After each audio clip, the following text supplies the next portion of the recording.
What's up, everybody? On this week's episode, we're flipping the script and talking about games where we like to play as the villain to get some perspective. In news, there's some new games coming to Nintendo Online, just don't get too excited. And Pro Evolution Soccer has some major changes coming. New games discussed include Death's Door, Yuki, a VR title CB's been playing, and a couple PC games called Super Sami Roll and Fallen Knight.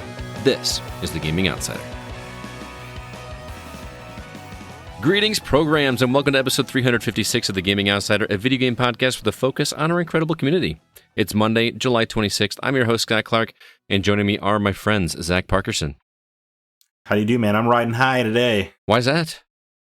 No, I mean, they announced a Sinnoh Alice manga for English. It's very exciting. Ah, okay. Anything Yoko Taro just gets you moist as a bundt cake. That's exactly what I was thinking, yes. Yeah. Well, thanks for being here, man. Also joining us, Mr. Chris Behrensmeyer. What's up? Hey, how's it going? I'm doing all right. Good to see you. Yeah, good to see you too. I missed you, boys. I've missed you as well. You're going to miss me next week. I will not be here next week. You guys are going to be man in the fort without me. The two of you and Alyssa. The return of the Gaming Outsider. There we go. Yeah, that's right. Alyssa will be a very good chair to have next week since there will be a new mobile game to discuss. Oh, yeah? It's not Sinnoh Alice? Oh, is it the other one? Yeah, it is the other one. It's an exciting week, man. Yeah, I'm happy for you. I am happy for you. But let's talk about the games that we've been catching up on. CB, I see a couple on your list. Actually, more than a couple. Yeah, all the things. I mean, it's been a couple weeks, man. I had to play catch up. I know. I played these first two as well. He also can't help himself. No, I really can't. So, yeah, the Contra Anniversary Arcade Collection. Hard. Really hard. I just played the first one, and I could not figure out how to change the buttons so that the fire is on the Y button and the jump is on the A button. And I gave up. I was a little irritated by that and the fact that the Konami code apparently doesn't work. Cardinal sin. I know. Yeah. And it's funny. Is this a mobile game? No, it's on Xbox. I was of the impression that it was just a mobile exclusive. No, it was on sale on Xbox for $5. And I was why not? It's got Contra 3, it's got Super C. Did they Contra Hardcore? Did they not just put out a Contra game on mobile though? They did. We talked about it last week, but I think it was the arcade version, which is also on this collection. Okay, all right. Yeah. So why not get them all for $5? You know? Yeah, I mean they even put the PAL version, Probo Protector, on there. Yeah, because they had a different name in Europe. Yeah. Yep. Good stuff. Yeah, it's fun. But yeah, it's still stupid hard without the code. In the jumping doesn't feel. I feel like the jumping felt better on NES. I only played the NES one. That feels like a damning statement. Yeah, it's definitely not easy. There definitely does seem to be a little bit of a delay with the jump. Thank you. Especially if you're in water. Like you can't jump out of the water unless you're right next to land. Well, feels like. I have more. Not only does the jump feel like it has a delay, but the fire seems like it has a little bit of a delay. You think so? Huh. Because when you have those multiple platforms and there's always like the one where a turret's sitting, and you gotta like jump and fire, and it doesn't. The timing seems off on it. Can you just keep continuing? Does it even matter if you have the 30 lives? It does the 3 continues, like in the original NES. Like, you get 3 continues, and then you're just done. Whew. That's rough. So, it's fun. I'm going to keep plugging away at it. The achievements are hard. Yeah? It's more than just beat the game? It's pretty much just beat the game. But, well, again, without the Konami code, like playing some of, like, Contra Hardcore. Is that the overhead one? I believe so. But it's the NES, SNES, the arcade one, the arcade one, the Sega Genesis like only one. So it's definitely not easy. There's a lot more on there than I was expecting there to be. I was expecting like maybe 4 or 5, but they just kept going and going and going. Yeah, I think it's seven different ones. So I'm pretty impressed. I surprisingly like the other one better. Yes. So I've also been playing the Arcade Classics Collection, which is essentially just a bunch of shmups.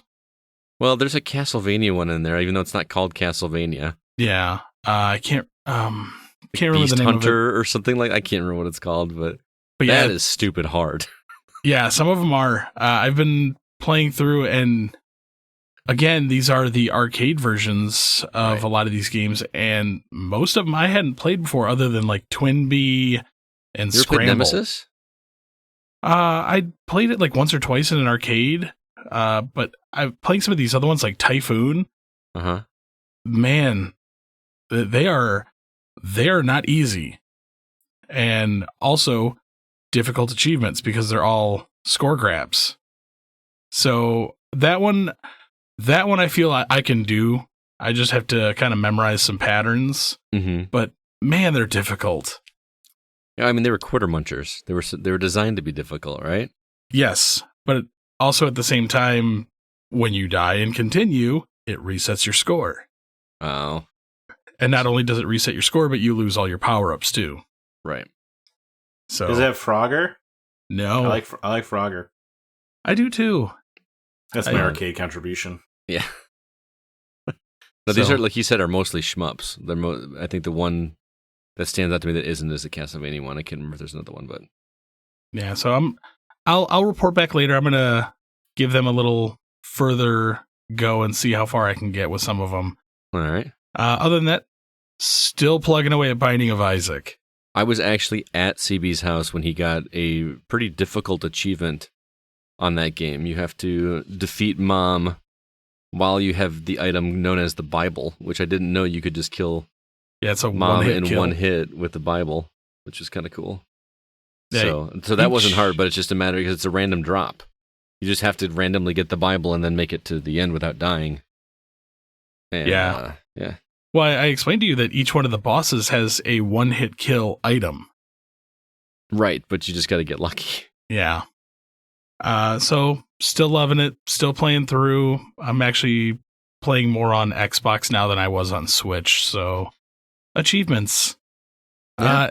And then finally, I've been plugging away at Skyward Sword.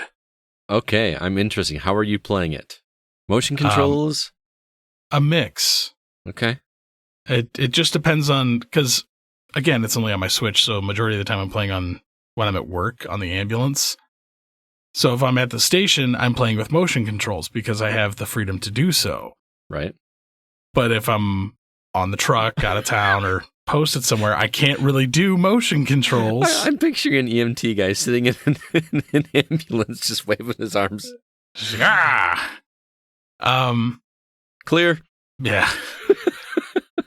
Man, I want to like this game more, but I'm not really digging it. How far have you gotten? Yeah, that's what I want to know too. Not far. So I just rescued Link's Loftwing. Okay. So I mean, like, I'm really not far. So you haven't. Yeah, you're quite a ways from the first dungeon. But overall, much. Well, yeah, I guess about 2 hours probably. Yeah, you're about 2 hours away from the first dungeon. A very long intro in this Zelda game. Well, here's something funny.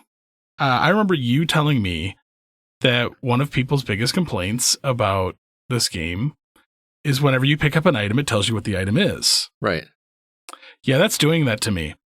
Well, every single time? It does it at first. Yeah, it'll do it the first time it gives you an Every item. time I shut the game off and switch it, it does it again.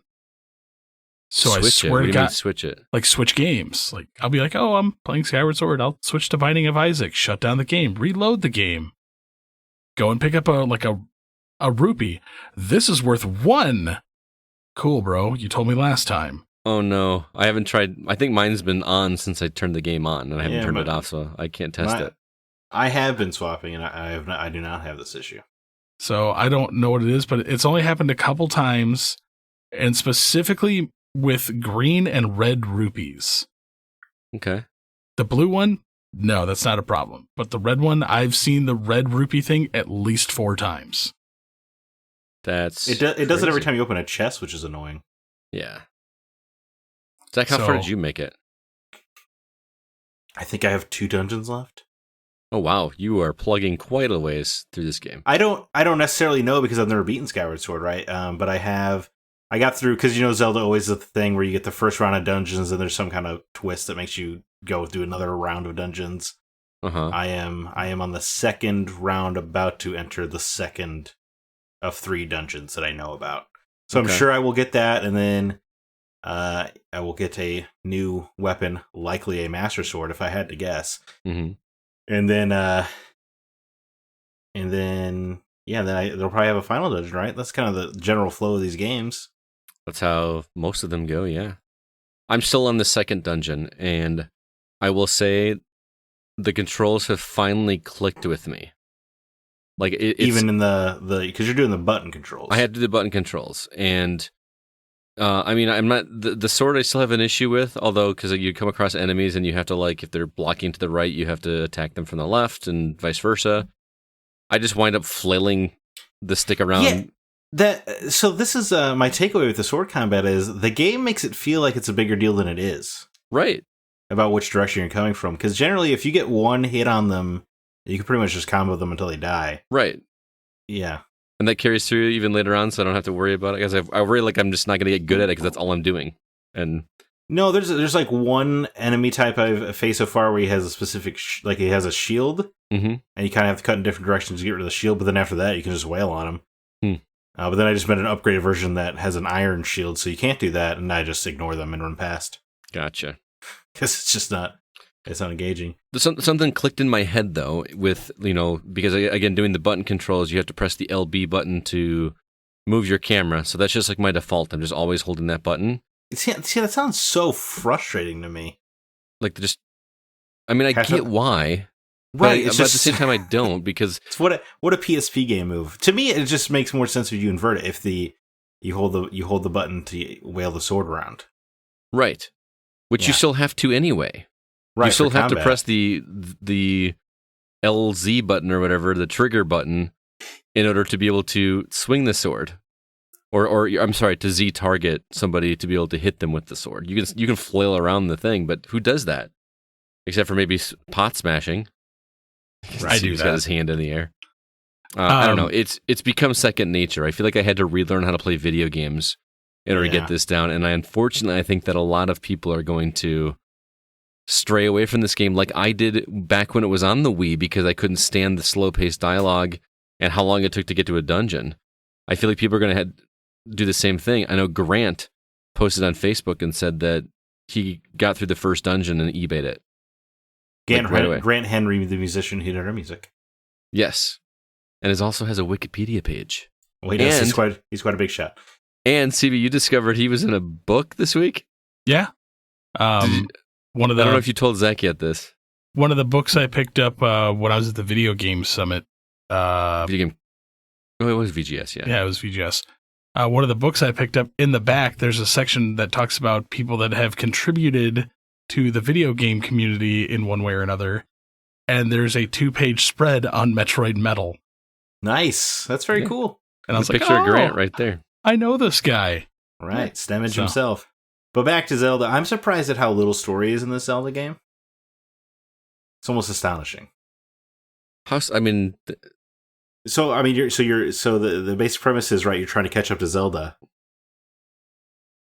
Which is funny because the dungeon isn't completed. So did she just fly to the end in every dungeon? Oh, you mean like the puzzles and stuff? Yeah, like she just magically. Well, everything is like preordained by the goddess, so maybe she had a different route through the dungeon that you're hitherto unaware of. But anyway, I'm probably 10 hours ahead of you, and I'm still following Zelda. Yeah, it's pretty weird, and I haven't really learned anything else about what Girahim's up to, so I don't know if they just backload all the story or what. But it is definitely way different than the standard Zelda. Which is funny because they put such an importance upon it. Like, this is the origin of the Zelda timeline. It's supposed to be the earliest Zelda game in the series. But when? Like, this is the one that's supposed to start the cycle, so it's weird that they have nothing happening. Mm-hmm. And then I think the overworld is also just annoying. And the game is weirdly tedious in some spots, too. Oh, yeah. Like, right before the fire dungeon, when I had to go search for whenever I have to do the sword, what do you call it? Dowsing. I just hate it because you can't tell verticality very well. No, well, get used to dowsing. You did it before every single freaking dungeon? You will go back to those same areas and douse for something else. Oh my god. I don't like doing that. Just give me the dungeons. And then you will have a timed stealth section before every dungeon, which is great. Just a lot of weird decisions. But when you actually get to the dungeons, though, it's money, man. They're so good. I agree. I'm in a dungeon right now that's unbelievable. There's a section right now where I was like, I don't know, I can't believe they pulled this off on Wii. They're doing what Ratchet and Clank Rift Apart did, but with the Wii's power. You mean like the portals?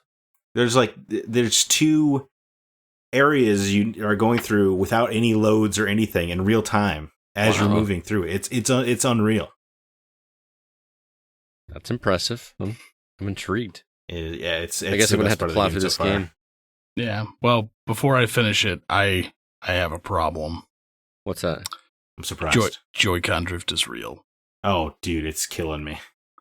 It's awful. It seems to only want to affect me when I need to skydive onto something specific, it feels like. That's what it likes, that rear its ugly head. I first noticed it in the area when you first get your sword and you have to attack the different posts. Okay. And so I'm like, ooh, Z target to line up. And all of a sudden I just start spinning in a circle. Yeah, it's not. And I'm like, it's not oh a good my time. God. I'll say it works like 90% of the time, but those 10%, of course, always seem to be the most important times. Or it's like, hold the Joy-Con flat. But I hold the flat and like you just watch his arm just like contort strange. I gotta give a shout out to somebody. I cannot remember who it was on Facebook that told me that you can invert the beetle and Loftwing. So I just was toggling the wrong one or something, and I went and did that. So what the hell were they thinking with the Loftwing? What do you mean in terms of like? It's not fun. No, it's not. And that's like I know we're talking a lot about Skyward Sword when we talked about it last week, but you mentioned like the overworld. It doesn't even feel like an overworld to me. It just feels like a hub and spoke that's not interesting. Right, with like the most boring hub. There's one town in the whole game. Right. Unheard of in a Zelda. And you just fly to the glowing circle, pillar of light, and then dive down into that. That's one of the cool things about Zelda games, right? Is just this massive overworld, and then you suddenly have access to new areas because of or like, you know, in Majora's Mask, when you get to like the Zora underground city, and there's like rock bands and stuff. There's a whole society. It's so cool, right? And you don't get that sense of adventure at all in Skyward Sword. But hey, the dungeons are good, right? I feel like that's what this game has going for us. That the dungeons are awesome. It does. It has some. There's the Ancient Sister. When you get there, it's one of the best 3D Zelda dungeons. Period. Like it's really extraordinary. Nice, but it is. It's like great dungeons surrounded by a bunch of nonsense. Yeah, and it was definitely the era where Nintendo almost wanted their games to play themselves for you. You know, like those 2D Super Mario games that were so like you couldn't die, you would just get bubbled back up to like a surface. You know, it's just. Oh, hey, speaking of, I know this is actually related to what you're talking about, but in a different game. Was it the Contra one or the Arcade Classic? I think it was the Contra one. Actually has a watch mode. So you can remember how the Aladdin and Lion King games had that, where you could just like let an expert play like a recorded version of it, which I could just do that on YouTube, I guess. But anyway, that was present in the Contra game as well. Do you get to pick up where the video leaves off? I didn't try it. I just jumped right in and played it. Okay. I did that with Aladdin. I watched all the way through Aladdin because that game is tough. For you. Zach, how is Xenogears going? Yeah, do you guys hate religion? I'm going to plead the fifth. Because this game sure does. Does it? No, it's just funny that you're talking about Binding of Isaac with the Bible and stuff, and just, it's an interesting game. I am liking it a lot. I probably won't talk about it every week on the show because I'm really going through it at a snail's pace, but it is flabbergasting how much it really, really does not like biblical mythology. Really? Which is what I'm referring to it as, because, you know, less than 2% of Japan is Christian. So to the most of citizens, it is just like biblical mythology. Mm-hmm. And it really shows they don't have any respect or reverence for that religion, because you're really trying to kill capital G God. Oh, really? Yeah. Or at least the villain is, and he's trying to get you to help. And it's pretty unbelievable. That's especially for like the 90s, where I guess I would feel like it would be harder to. They'd be more afraid to localize that back in those days, you know? Probably. Yeah, I remember being pretty popular. Though it was like a hard title to get a hold of, even like in the late 90s, early 2000s. Yeah, I was surprised it sold over 1 million copies in its day. Mm-hmm. But I mean, just the characterization though is insane. It has as many character arcs have happened already in the 4 or 5 hours I've played than most games have. It's pretty crazy. Nice. And the combat is also really fun. So, high recommendation to Xenogears. About 23 years too late to recommend it reasonably, but it's really good, guys. I like it. Well, I think you and I are going to be diving into some RPGs here in the coming months as well. So a little JRPG junction. Yeah. Well. Ooh, look at that. You like that? I was cooking that one up. I like it. Well, let's jump into the week's news.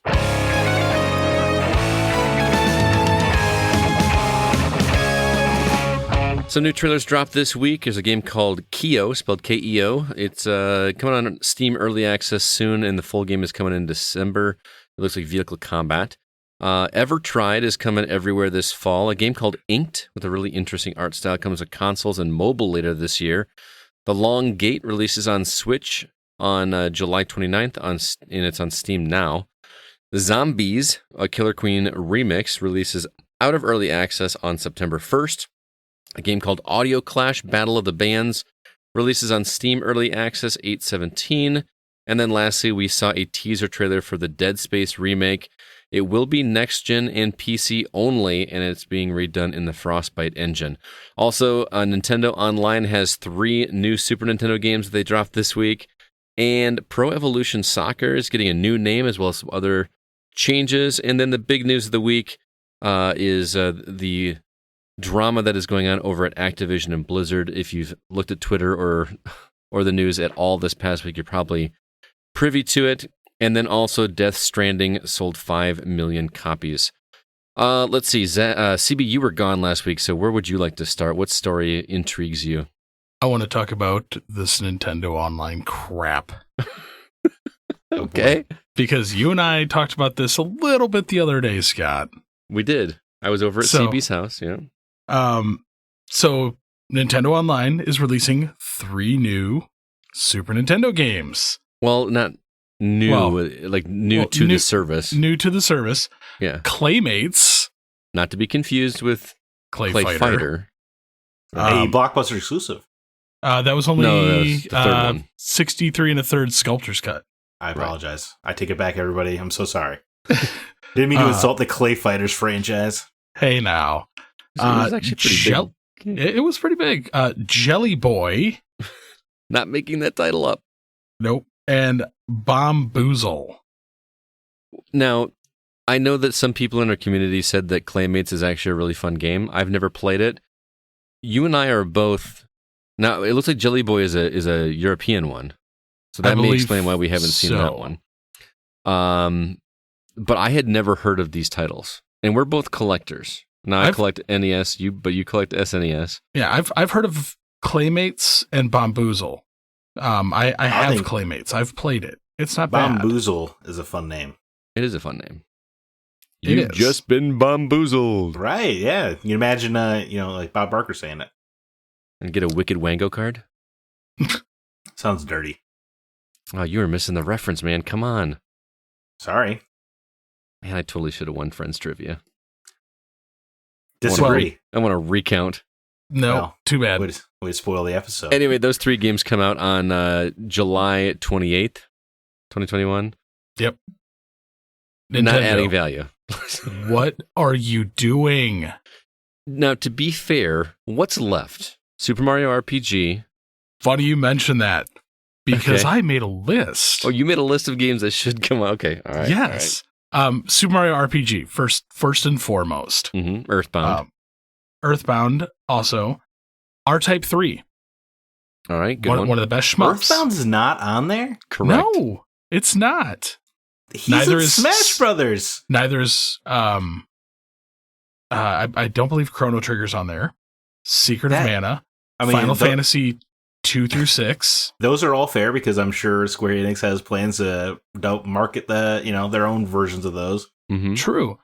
So those are just some. Also missing Earthworm Jim. Well, there's a reason that's not, because that's coming into the... They just had the exclusive rights to put out a new one. They don't own the franchise. Okay. SimCity. Actually, that was made by Nintendo. They own the licensing rights for it. And that was a good version of the game. Yes. Super Castlevania 4. That's... Where did I play that? Oh, that's on the Castlevania collection. On the Castlevania collection. Yeah. Well, so that's why it's not there. Demon's Crest. The hell is Demon's Crest? That's the one where you play like a little gargoyle, right? Yeah. Yeah. Dr. Mario. Well, it was Tetris and Dr. Mario on one cart, right? And no, you can get them individualed. Harvest Moon. Oh man, if the original Harvest Moon were on online, I would play that. Yeah. Super Adventure Island. No, they can keep that one. But here's my problem. So those are just some of the US release titles. Mm-hmm. There's actually a ton of Europe-only exclusives. Like Nintendo, this is your chance to shine. Show the people in America or other parts of the world games that haven't come here. Scott and I were talking about before the show. There's 3 Shin Megami Tensei games on Super Nintendo, only released in Japan. They're getting them over there. And yes, they're getting them over there, not here. Have they ever been translated in English before? I'm sure it wouldn't be that hard to translate a Super Nintendo title. I don't know. Well, I don't know. I haven't title. played the Shin Megami Tensei games. Are those RPGs? They are. Yeah. So there'd be a lot of dialogue. Correct. I don't think it would be an easy process. Right. True. But it would probably be smart co-marketing for Shin Megami Tensei 5. Yeah. Mm-hmm. I mean, there is a ton of games that only exist outside of the US for Super Nintendo, original Nintendo. Why? Why aren't these coming yet? And where is Nintendo 64 games? Or Game Boy Advance games. Or Game Boy, like a lot of Game Boy games. There's a ton. I'll play that in green screen, or do Game Boy Color versions of them like that. Let's get Boktai, The Power of the Sun in Your Hands. Let's get that one out there. I don't know that one. It's a Kojima game. Is that the one you were talking about with the sun? Yeah, you had to play with your cartridge in the sun. Yep, I do remember remember get power to kill vampires and stuff. I'm just, at this point in time, I'm just utterly amazed that Nintendo hasn't started releasing these games. I agree. There's got to be a reason. What are the beloved Game Boy Advance RPGs? Golden Sun. Golden Sun. That's exactly what I was thinking of. Yeah. Mm-hmm. Get those on there. Or the Castlevania games, although they're doing a collection of those on modern consoles, so then why would they bother? Konami said, fine, I'll do it myself. Give me the old Pokemon games. Red, blue, yellow, fire red, leaf green. You can't even play Ocarina of Time on a Switch. I think you're shooting for the stars now. But these are all still owned by Nintendo. I understand. And with Pokemon Unite coming and all that stuff, why? Why are these not a thing? Tide me overs. And get people excited about it. I wonder how well the numbers for Nintendo Online are, where Nintendo's just like, we don't need to sell any more subscriptions. Well, the Switch numbers are enough where we obviously don't have to try. Yeah, but you could be boosting it even higher. We're putting out an OLED screen and people are going to snatch it up because they're fools. Yeah, dude, they're going on eBay for like $500-$600 already. Like the day that thing went on sale, like 5 minutes later, they're on eBay with the markup price. Like, yeah, it just drives me crazy. Anyway, Zach, what would you like to talk about? I guess we better talk about Dead Space. Okay. Dude, the corpse isn't even cold or visceral, man. It's like, it's hard for me to feel excited. It makes me feel dirty to be excited for this. Because EA just got done telling Visceral the franchise was not viable, shifted them to Battlefield, tried to give them a shot with Star Wars and decided that single player wasn't worth it. And now they're going to make a nostalgia play for Visceral's franchise that they said wasn't tenable in a genre they said nobody buys. Only 4 years after they're dead. It's just super scummy, grungy. Yeah, it's just filthy, man. I'm still buying it. Sorry. Yeah, no. I'm playing this game. My heart goes out to the people at Visceral. Well, not really though. Not enough. Yeah. I mean, I'm gonna play it, but to be perfectly honest, I'm more excited for Callisto Protocol still. Definitely more excited for Callisto Protocol because it has the Dead Space leads involved. Yeah. I'm sure, I'm not saying I won't get to a place where I'm excited for Dead Space Remake. It's just hard to be excited at the announcement when you think about the hundreds of people who were working on Dead Space and it was told, well, nobody likes Dead Space. And then their nostalgia play is, hey guys, check it out, it's Dead Space. And they totally played off of it. Like, you knew exactly what it was as soon as you saw the back of Isaac.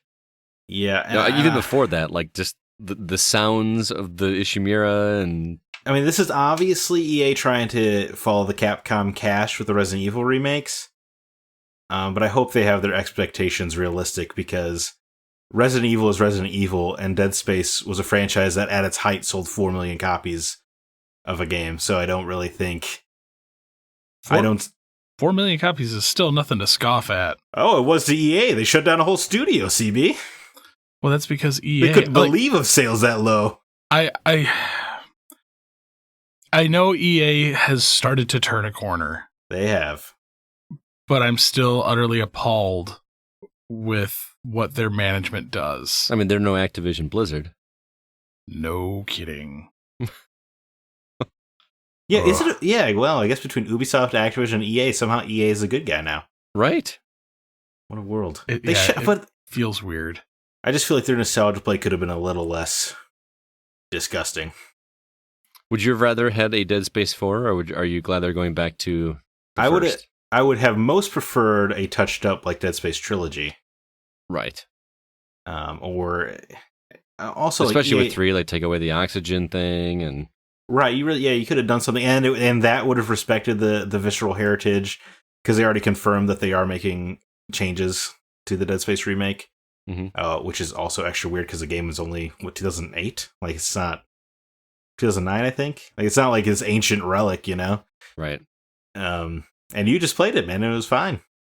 It really was. I mean, I played it on the Xbox Series X, and I think we talked about this on a previous episode, but it looked like how I remember it playing 10, 12 years ago, which to me sounds like it looks good. I think the coolest thing they could do is make Isaac talk. I think that'd be the coolest thing they could do. I don't need that. Make what? Isaac talk. Because in Dead Space 2 and 3, I thought Dead Space 2 and 3's narrative is stronger because Isaac is a character. Oh, that's right. He was silent in the first one. Right. And they could also get rid of the asteroid sequence. Or instead of getting rid of it, improve it. Well, improve it. Yeah, I mean, just because that was so stupid. I got so tired of hearing the captain go, "You're in the pit, Isaac," because I would die and do it over. Oh. "You're in the pit, Isaac. You're in the pit, Isaac." Like, I'm probably not even saying the exact phrase that he says. I'm paraphrasing, but I just was that was the most frustrating section of the game. And it was the only time it was ever used. I know we praise that in other games where we say, "Oh, I love that this was used just for this one portion that was never used again." But that's a good way to do it when it's awesome. If it sucks, just take it out. I don't know. I will say, with Dead Space Remake, there's one thing I'm excited for. I bet it's not EA motive. No. A collector's edition with a larger plasma cutter. Why? The plasma cutter was great as it was.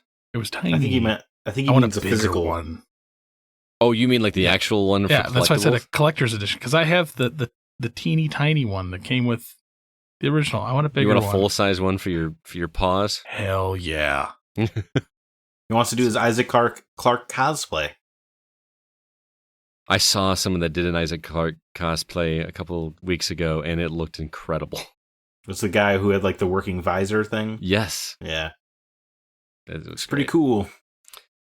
Let's see. I want to talk just briefly about Pro Evolution Soccer. I know that none of us are big into sports games, but this felt like a big deal because I know that FIFA kind of owns the football market when it comes to video games. Pro Evolution has been trying to catch up, but they're getting a new name. It's not going to be called Pro Evolution Soccer anymore. It's going to be called eFootball, which is interesting. But the worst possible name. But it's going to be free to play. Right. Now, so that's huge. You're telling me it's going to be loaded with microtransactions and ads? Well, yeah. But so's FIFA, and that costs $70 every year. Yeah, I don't buy that either. Well, but again, we're a different market. There's a lot of, sports games in general do very, very well, man. And the fact that they're going to take one of the biggest franchises and just say, we're going to make it free to play. And I don't know how much audience they're going to convert from FIFA, because FIFA is just so huge. Because it's, it's like the NFL license only in football. So, I don't know. It's big enough that somebody made a 3800 PlayStation 4 farm system for it. Yeah. So here's what's interesting. It's coming to all Xbox and PlayStation consoles, as well as iOS and Android. There was no comment on the Switch release. Is that going to be a different version? Because I can't imagine it's going to be the same quality game on an iOS device as you're playing on a new Xbox or PlayStation console. iOS games look pretty sharp. They do. Days. But there's a lot of moving parts going on. It'll just be like you take the PC sliders all the way to the lowest setting, right? I feel like it's... I don't think it's as much to worry about as you think. Or they just make it streaming. Yeah, they could do that too. Yeah, I just don't think it's worth getting worried about. If I was EA, I might be a little bit worried. A little bit. Because I think it will... It might not pull FIFA players right away, but when you get to that second year and your friend who has adopted eFootball, which, what a name, he's playing eFootball and he gets a roster update for free and you have to pay $70 for yours, it's only going to be a matter of time before you're like, fine, I'll check it out. And then you just play it once and you're like, oh, I guess it's still soccer, huh? Right. And then you just play it because you're not going to get mad at the microtransactions if you're playing FIFA because you're used to them. Right. No, I just wonder. I think this could be setting a bigger precedent for sports games in general. Because at some point, is everybody else going to have to follow suit? Well, I guess every game's going live service, huh? It's been a long time coming. Yeah, it makes a lot of sense for sports games, I think.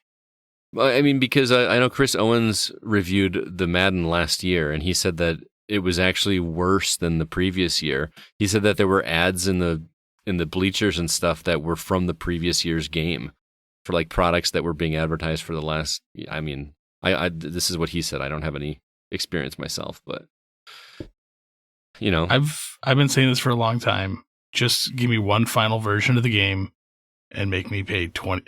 I would be more entitled to play Madden and the show and all those. Just make me pay. You know what? I would be happy to pay like $80, $90, $100. And then just once a year, $10, give me the roster updates. Mm-hmm. Be done with it. Because honestly, I still want them tweaking the game. I still want them to be making quality of life improvements along the way. Over the last few, the quality of life improvements haven't been that much. Right. At what point is it good enough? You know what I mean? Or can it not look any better? It's just going to get to the point that at the beginning of a console generation, you release, like, second year into a console generation, release your new version, and then for the rest of that console's lifespan, just give me roster updates and make other games instead of polishing the same turd. I think you're underestimating how popular these games are. No, I'm not. That aren't in this room. Because for the longest time, I played Madden. Mm-hmm. I played Tiger Woods Golf. I've played a bunch of them. I bought them every year. But it just got to the point that I was sick and tired of paying $60 to $70 for the same game and just getting roster updates. I feel like the price of that game always drops to like $40 before the real season starts anyway. Pretty much. But if you want to play competitively, got to get it day one. Right. All right. Are we gonna talk about Activision Blizzard? Right. It's probably best we saved it for last in case anybody wants to skip this. Yeah. I guess. Even though it's really not. It's not like it's political or anything. It's not, and this isn't like I mean, I'm sure there's two sides to every story or whatever, but this one just seems so cut and dry to me. I read some of the stories. Granted, I'm looking at Twitter, and we all know how reliable Twitter can be. But some of the stories that I've heard about things that are coming that have been taking place at Activision Blizzard for the past 10 years at least are pretty really gross. Like just absolutely like this is an actual thing going on in a workplace. I feel like every employer I've ever worked for, there's always been an extensive sexual harassment video or seminar or, book you got to read in order to be able to understand that it's not tolerated here. How has that just been something that's swept under the rug for a company this size? I assume because of the amount of money they make, and if you're the executive, right, and you're just worried about your bonus, you just turn your head the other way. Yeah. Or you're that up-and-coming developer and you run into somebody who's been doing this for a while and you don't want to essentially get blacklisted in the development community. Right. So I guess to set the stage, the state of California is suing Activision Blizzard for what it calls years of frat boy culture and workplace misconduct and sexual harassment, all this stuff. This is coming off a 2-year investigation by the California Department of Labor. So it's not like it just came out of nowhere. And, right. I mean, they described some pretty heinous things in the document. And, yeah, I don't know, making the new female hires have to do, like, beer crawls from all the cubicles and stuff. And just kind of gross stuff. And Activision's response is less than satisfactory. Yeah, like it was a problem. It's not anymore. It hasn't been for a long time. Yeah, Ubisoft was quick to say, "Look, we're going to investigate. We take all the claims seriously." Activision's response basically like, "Yeah, it used to be a problem, I guess. Maybe, I don't know, but it's not a problem now. So once you step off, guys, we took care of it. Don't worry about it." Like pretty directly. It's a very strange thing to say in this day and age, unless you really do think you're bulletproof. But companies don't get sued by states every day. No, Yeah. This isn't just an angry ex-employee or a group of them or something. Like this is a investigatory committee who spent years on the subject. I don't think you take it to court as a state government unless you are pretty darn sure in what you've uncovered. And then all these ex-heads, like the ex-heads of World of Warcraft and Call of Duty, or the co-creator of Diablo, all saying that it is all true and that they failed women, etc. So I think it's pretty clear cut. Plus, there's how many signatures are we up to now?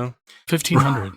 Yeah, we're 1,500 employees signing that Activision's response was, insubstantial, right? And that they will not be ignored. And the lead combat lead, I want to say, of World of Warcraft, I forget, I didn't take his name down. I apologize. Saying that the World of Warcraft studio is basically doing nothing right now. They're all just hanging out and not working in the office. Why? Like a strike, a mini strike. Yeah, like a strike sort of deal, or like they don't have the momentum to keep going when your owners just disregarded any kind of workplace misconduct. You're like, why do I want to work for these people? Right. Sort of thing. And then I've seen people on Twitter also try to start boycotting, pulling their World of Warcraft monthly accounts and stuff, and then people are like, "Well, I'm not going to do it. This is supposed to bring joy to people. Why take away their joy?" Or there's good, hardworking people on these teams that have didn't do anything wrong, and we're punishing them by not playing. I don't know. I'm just gonna say I'm gonna actually follow this lawsuit fairly closely because it's going to be sad that if this lawsuit is a thing that damns Activision Blizzard, I mean, I'm curious to see what evidence they have, what's going to come to light out of all this, how bad is it going to go, what are the repercussions going to be? I mean, they can afford to settle, right? Just take Bobby Kotick's bonus for the year. Yeah, but at the same time, when you have 1,500 employees that have signed this, and they're like, "Oh, we don't have to settle. Let's see what will become of this." I am interested. How do you recoup the morale of the studios? Right. If it's true, like what's happened in World of Warcraft, That's not good. What I think is interesting is that there's been lots of other cases that have come up outside of Activision and Blizzard where people are starting to come forward. Like, can we get to the point where we believe women first instead of assuming they're lying? I don't know. I just feel like that's a culture thing where instead of saying, "Oh, maybe we should do something about this," just like, "Oh, you're just making a bigger deal out of it." It's not that big a deal. That's fine. I mean, I feel like people are quick to do guilty until proven innocent. Personally, I think innocent until proven guilty is a rare commodity these days. That's fair. Yeah. That's fair. I'm not saying casting judgment. I'm saying investigate. Do something about it. Take an allegation seriously. When there are such overwhelming numbers, it's hard to argue. I mean, the more overwhelming numbers you have, the more likely that there's going to be a lot of them that are going to be valid. Correct. So, even if 50% of them were lies, and I don't think they are, then that's still a significant number of people who did not have their workplace safety. Yeah, I was listening to Alana Pierce talking about a company that she would not name that she used to work for, where within like 2 weeks of being there was a pool going around the office about which guy was going to sleep with her first.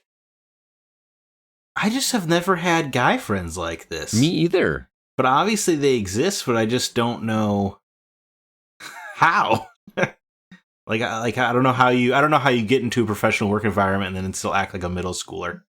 Right.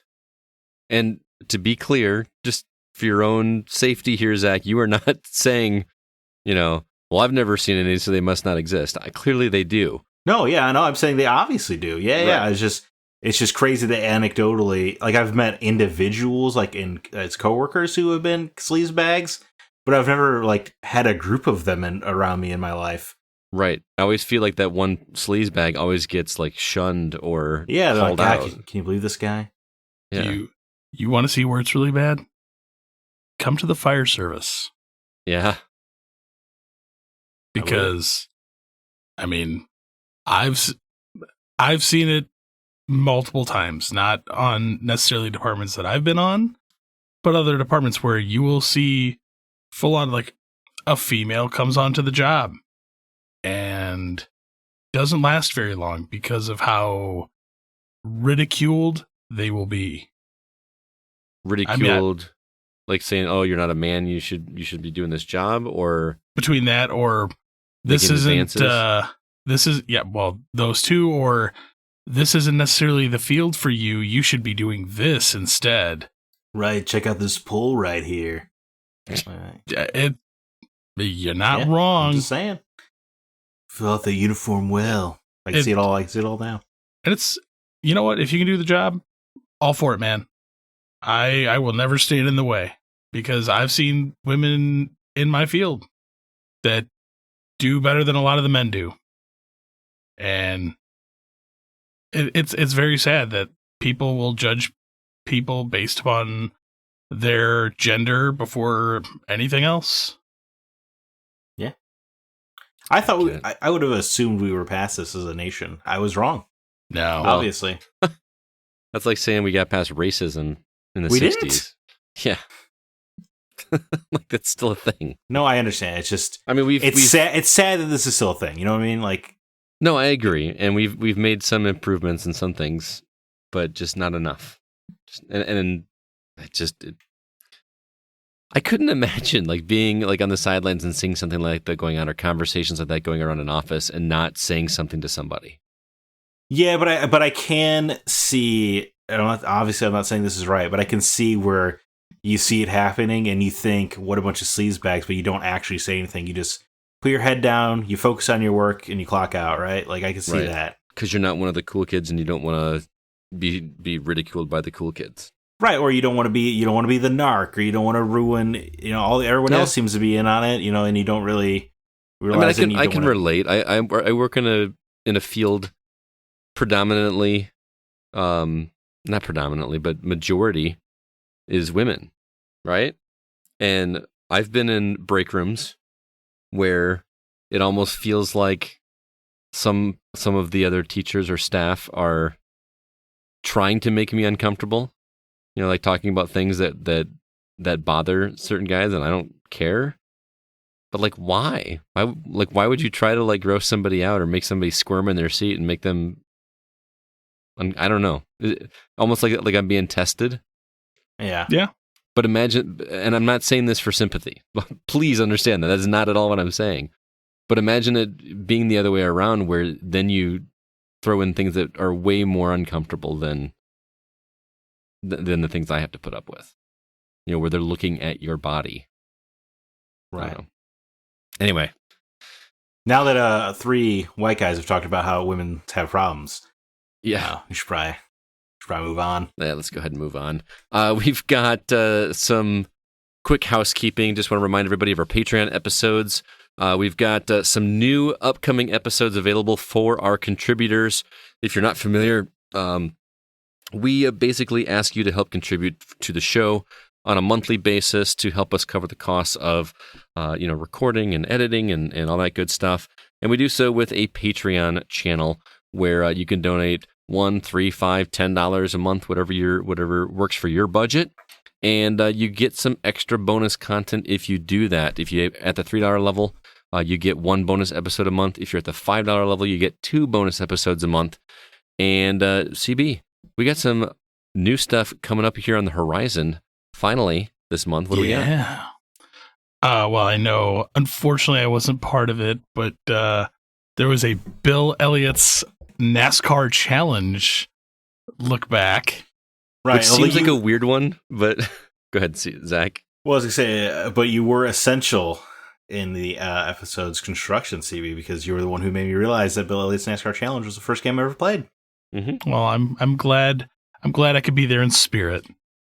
And that was why we did it. And I'm not going to spoil it, but there's a fun surprise at the end of that episode too. That was a lot of fun. At least fun for me. Don't pat yourself on the back too much. I'm not patting myself on the back. It just made me smile. Fair enough. Also, making video game music with Mr. Grant Henry. Yes. I'm excited to hear about this. You're excited. Right. I can't wait. He's so effortlessly cool, as I've said before. I know. He really is. I almost feel like inadequate when I actually got to meet him in person in Minneapolis right before COVID hit, and I just felt like I was rubbing shoulders with somebody super important. It was awesome. He's in a book. He's got a Wikipedia page. He's making music for video games. He did the music for Bubsy. He did the music for, what was that, Runner 3? Runner 3? Bittrip Runner 3, and he's worked on Steven Universe, a massive hit show. Yeah, he's got a bunch of stuff that he's working on right now that he's not allowed to tell us. So it's really cool. So we're going to talk to him about, I just want to know the ins and outs of what it means to make music. Kind of geeking out, aren't we? We are a little bit. So I'm really looking forward to that. It's not recorded yet. We're going to be doing that this week, and both episodes will release before the end of the month. And if you're interested in checking those out as well as other episodes, head over to patreon.com/thegocast. Signing up gets you access to all of the bonus content. You don't just get the ones for the current month. You get the entire back catalog where we do games that aren't for us, where CB makes us and forces us to play these. There's no such thing as a bad game, but he makes us play these games that should not be played by humans. I feel it's time to bring that back. We do need to bring that back. We haven't even done like a retro. I guess the Bill Elliott's NASCAR Challenge was a retro outsider, but we haven't played any bad games. We got summer, so we really should make that happen before the year goes. But yeah, patreon.com/thegocast. Let's go ahead and jump now into the new games for the week.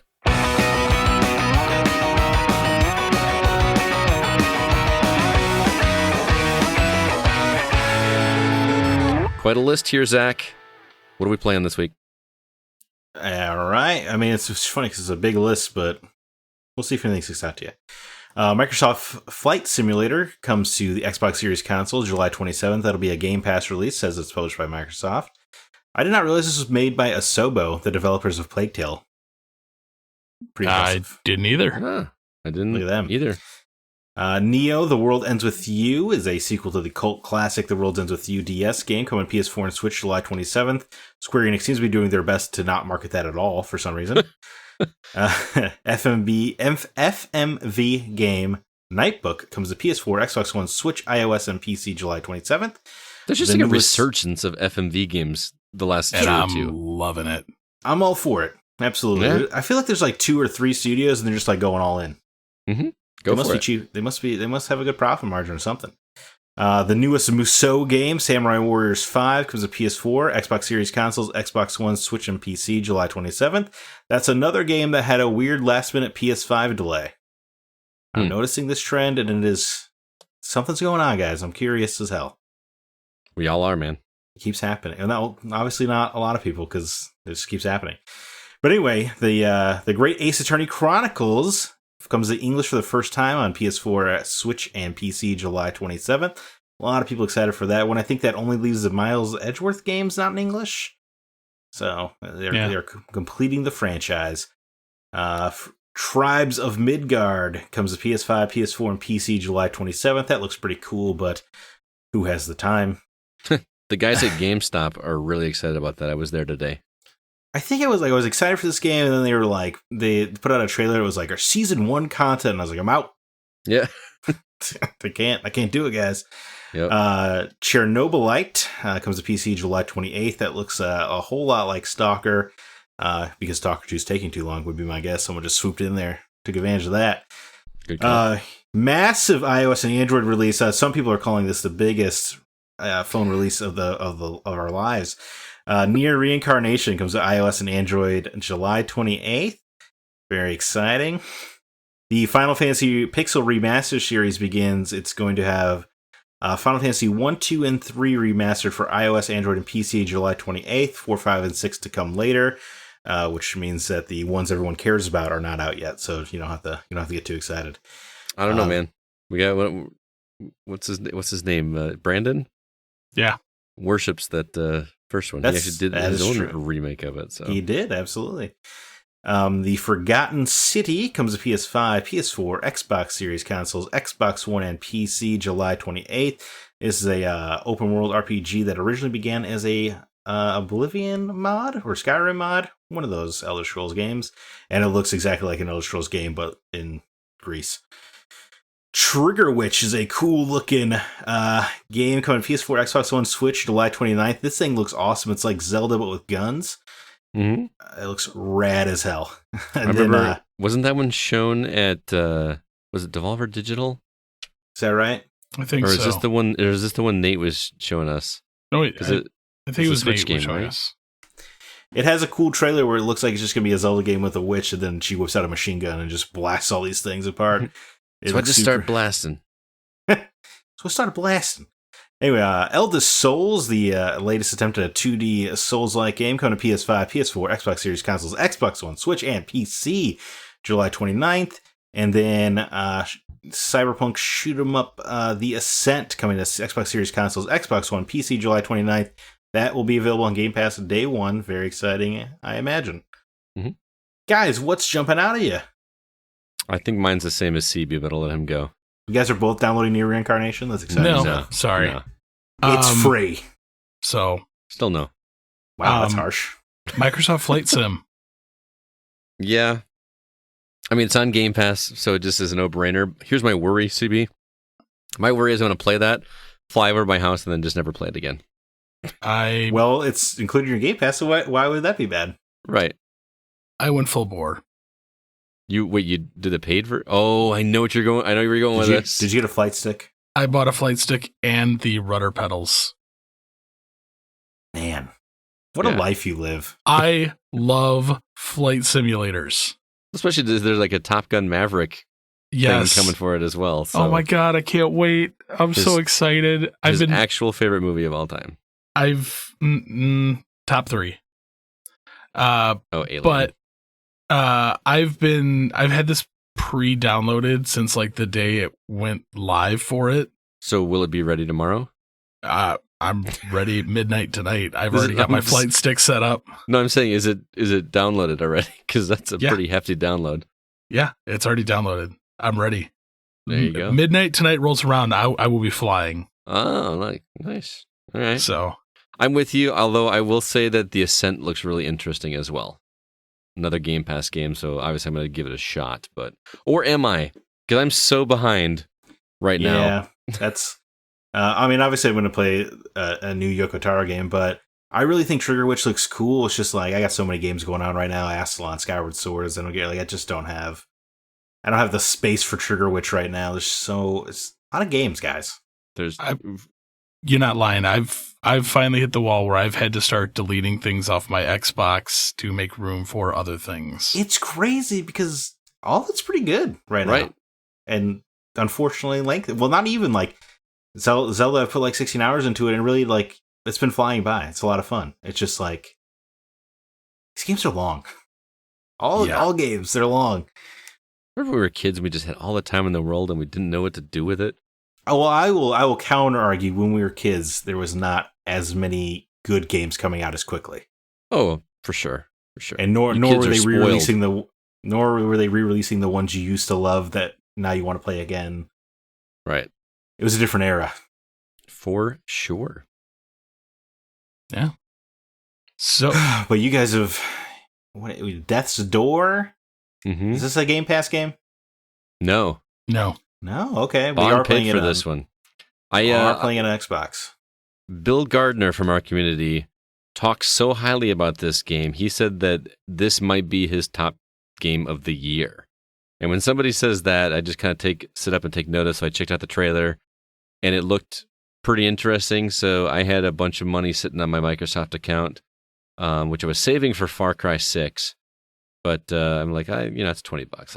I can come up with that later. So I picked it up, and CB played it as well. I am pleasantly surprised, man. This game is real good. This is real good. Did you get a chance to see the trailer at all? Yeah, I mean, I don't know. Like it looked like a lot of games. Yeah, you're right. It does kind of look like it's got the isometric view like Hades. Yeah, I'm not trying to be dismissive. It was just like nothing to me about in the trailer spoke Game of the Year contender, you know? Well, the thing that makes this game so special to me is the relaxing nature of it, which you don't expect from a game that has a lot of dodging and rolling during boss fights or, during these fight sequences. Or death in the title. Death in the title, yeah. There is this ambient music that just plays throughout that is just relaxing, entrancing. Like you just kind of just get sucked into it, and it never. I mean, again, I'm still in like the first. Do we even call it a dungeon, CB? Yeah. I will call it a dungeon for like. There's plenty of like puzzles and stuff in like the overworld, but then you actually get to. There's basically 3 main areas that you have to clear out, and I'm near the end. Or you're near the end of the first one. I'm a little bit behind you. But it never feels frustrating. Like there are some boss battles where you really got to do some dodging and rolling, and they throw multiple enemies at you. But I'm really digging this game just from the relaxing nature of it. I feel like I'm accomplishing something, but I never feel like I'm beating my head against a wall. Do you agree, CB? Yeah, the combat is simple. Mm-hmm. It's not overly complicated. Like I don't need huge button combos to do things. The dodge, the roll, just to me it seems like, and I hate saying this, like a much cleaner Tunic. It does look like a cleaner Tunic, yeah. Because I had a lot of Tunic flavor in this too, but I feel like this leans more into the Zelda-like puzzles, where Tunic just straight up rips off Zelda with like the items and weapons and hearts and that kind of thing. This one has like where you shoot arrows through fire to light another brazier, and you have to, it's those kinds of puzzles. But they never feel egregious. They just feel like, that's just what you need to do. And I love it. There's points in this where you'll be fighting up to like 10 enemies at the same time. Mm-hmm. And at no point in time do you feel so overwhelmed that you're like, oh my God, this is frustrating. No, you just roll around, kite them to where you get them in the correct position and take them down. You do have a ranged weapon Your primary weapon is a melee weapon, but you have a ranged weapon that, at least at the beginning, is limited to 4 shots. So you can't just like stand in the back and spam ranged shots all the time. But the way that you replenish those shots is by doing more melee attacks. So what my strategy has been, get in as many hits as I can from a distance, because you know me, I like to snipe, and then go in, get in a few licks with a melee weapon and back off and kind of repeat. But then it gets hairy where they start throwing like ads at you, and it's really good. Have you unlocked any magic yet? I just got the first one, the first magic. Okay. That thing is so good. Mm-hmm. Yeah. You will never use the bow again. Oh, really? Well, I'm not kidding. And what's interesting, Zach, is that like the whole setup is super interesting as well. You play as a crow. I thought it was a penguin when I first saw the trailer, but you were a crow. And you start by like going to work in an office. Like there are other crows sitting at desks with typewriters, and you are a reaper of souls. Okay. But you actually work at an office building, and this crow gives you an assignment to go reap this soul and gives you a portal to go through. And this whole like office area is monochromatic the right word? Like it's just black and white. Yeah, it is. But then your sword is like this bright red, like a lightsaber. It's not a lightsaber, but it like lights up like a lightsaber. And I just love that art style. And then you go into the world, and all of a sudden everything is colorful again. It looks great. It sounds great. The puzzles feel satisfying. The combat feels great. I find myself missing things like there's no health gauge over the enemies. Like I never know how many more hits I have to finish it. So I don't know if that's something that's going to get unlocked later. But this game, if you're listening, is worth checking out. I feel like it's as much as I know you love Tunic, CB, it feels more polished than Tunic. I don't care. I still love Tunic. I'm not knocking the game, but I want to go back to this one where Tunic I just was kind of done with. Did you notice like with the larger enemies, they start to crack apart? Well, there's the one that has he carries a shield that he puts down, and you attack the shield and it cracks and cracks and cracks. But yeah, as you start doing damage to the enemy, they start like getting these little red lines throughout them as they get closer to death, and then so you kind of tell that it feels like you're doing damage, which I always appreciate when you're fighting a boss. If you don't see a health bar, at least you see like you're doing something. And in this case, it's visual, which is really cool. Yeah, I am loving the story. I really didn't expect, because most of the time when I get a recommendation from Scott, like, hey, you need to play this game, or just check this game out, most of the time I bought this game for you. Play it. Yeah, I get kind of bored sometimes. This one, I didn't realize like I killed 6 hours of my day playing this game. Yeah, it's so really good. It's solid. I highly recommend it. The one thing that I do feel like, another thing I feel like I'm missing is there's no map. So I don't think it needs it. You don't think so? I sometimes forget like where I need to go. Even like a mini map. Like, I don't know. Nope, I don't feel that it needs it. You're spoiled, Scott. Maybe. I just worry about these dungeons. This is the first dungeon, and it wasn't bad, but I don't know how much more difficult it's going to get. But I think this game is something special, and it's worth people checking out. Death's Door. $20. Great deal if you like this kind of game. CB, you've been playing a Oculus Quest game called Yuki. The trailer for this describes it as a bullet hell that's procedurally generated. But you're doing bullet hell through from a third person perspective with everything coming straight at you instead of like a 2D vertical or horizontal shmup. You're gonna hate it. So why? Because it's timed? No, because it's bullet hell. Oh, okay. Well, yeah.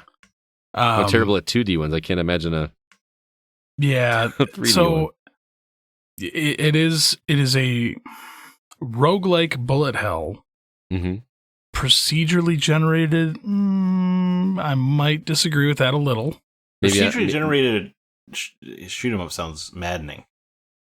Isn't that part of it is like memorizing? So I probably misspoke. It is a roguelike. Yes, it is a roguelike. I mean the I guess the enemies vary up a little bit, but each of the enemies has a very specific attack pattern type. So you can sit here and be like, oh, okay, I know that like this is going to fire this way, this is going to fire this way. And it varies that up a little. But I've noticed that there is somewhat of a pattern, like 3 different versions as you go through a level. Now, are you controlling this character with the stick on the Oculus controller? You're not like bobbing and weaving yourself, are you? Yeah. Wait, so what? You are essentially. Let's back up. All right. You control a character called Yuki, which is a toy. Like you are holding a toy. And so it's like a child's imagination kind of thing, like you're holding it with your hand. Yep, because when the game first boots up, you're in a girl's room, and there's this action figure, right? And the action figure, like you pick it up, and you're like transported into this world, and you have this little side character, almost kind of like Navi, that it's like a utility pod, sure, and then you have Yuki. And so you fly Yuki around, and you are moving around the bullets, and so you were the child holding the toy. Yes. Okay, that's kind of clever. It is. But you're flying around like these straight paths, dodging and weaving, and your orb can have like put a shield in front of you to block bullets, or it can freeze enemies.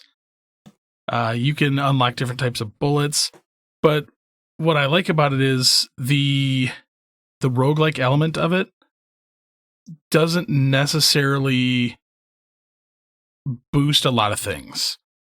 Like you can permanently boost your health or rate at which things drop in the game.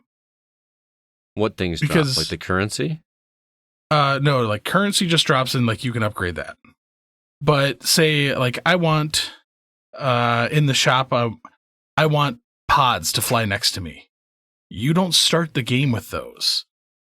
As you go through each of these levels, there's these things that you can crash Yuki into, which are like power-up pods. And it gives you 2 or later on like 3 different items. And you pick it, and that is added onto your character for that run.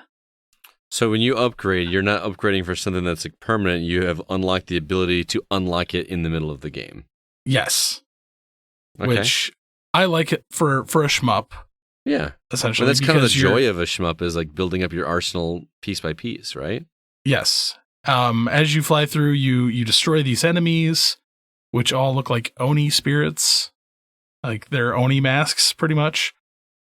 But you have, so in front of you, like down to the right, you have an experience bar. And as you kill each one of these, you get experience, and that like increases your damage. But each one of these power things, you can increase your rate of fire. You can have pods that fire next to you. You can like the magnet to like bring things to you, so you don't have to reach out and like touch each one of the experience orbs. So it's kind of nice. All right. I'm liking it. It does get pretty intense. It looks like it would make me throw up. I know you don't have any issue with motion, but man, there's a lot going on. The motion really doesn't bother me with this, because it is still very much a rail.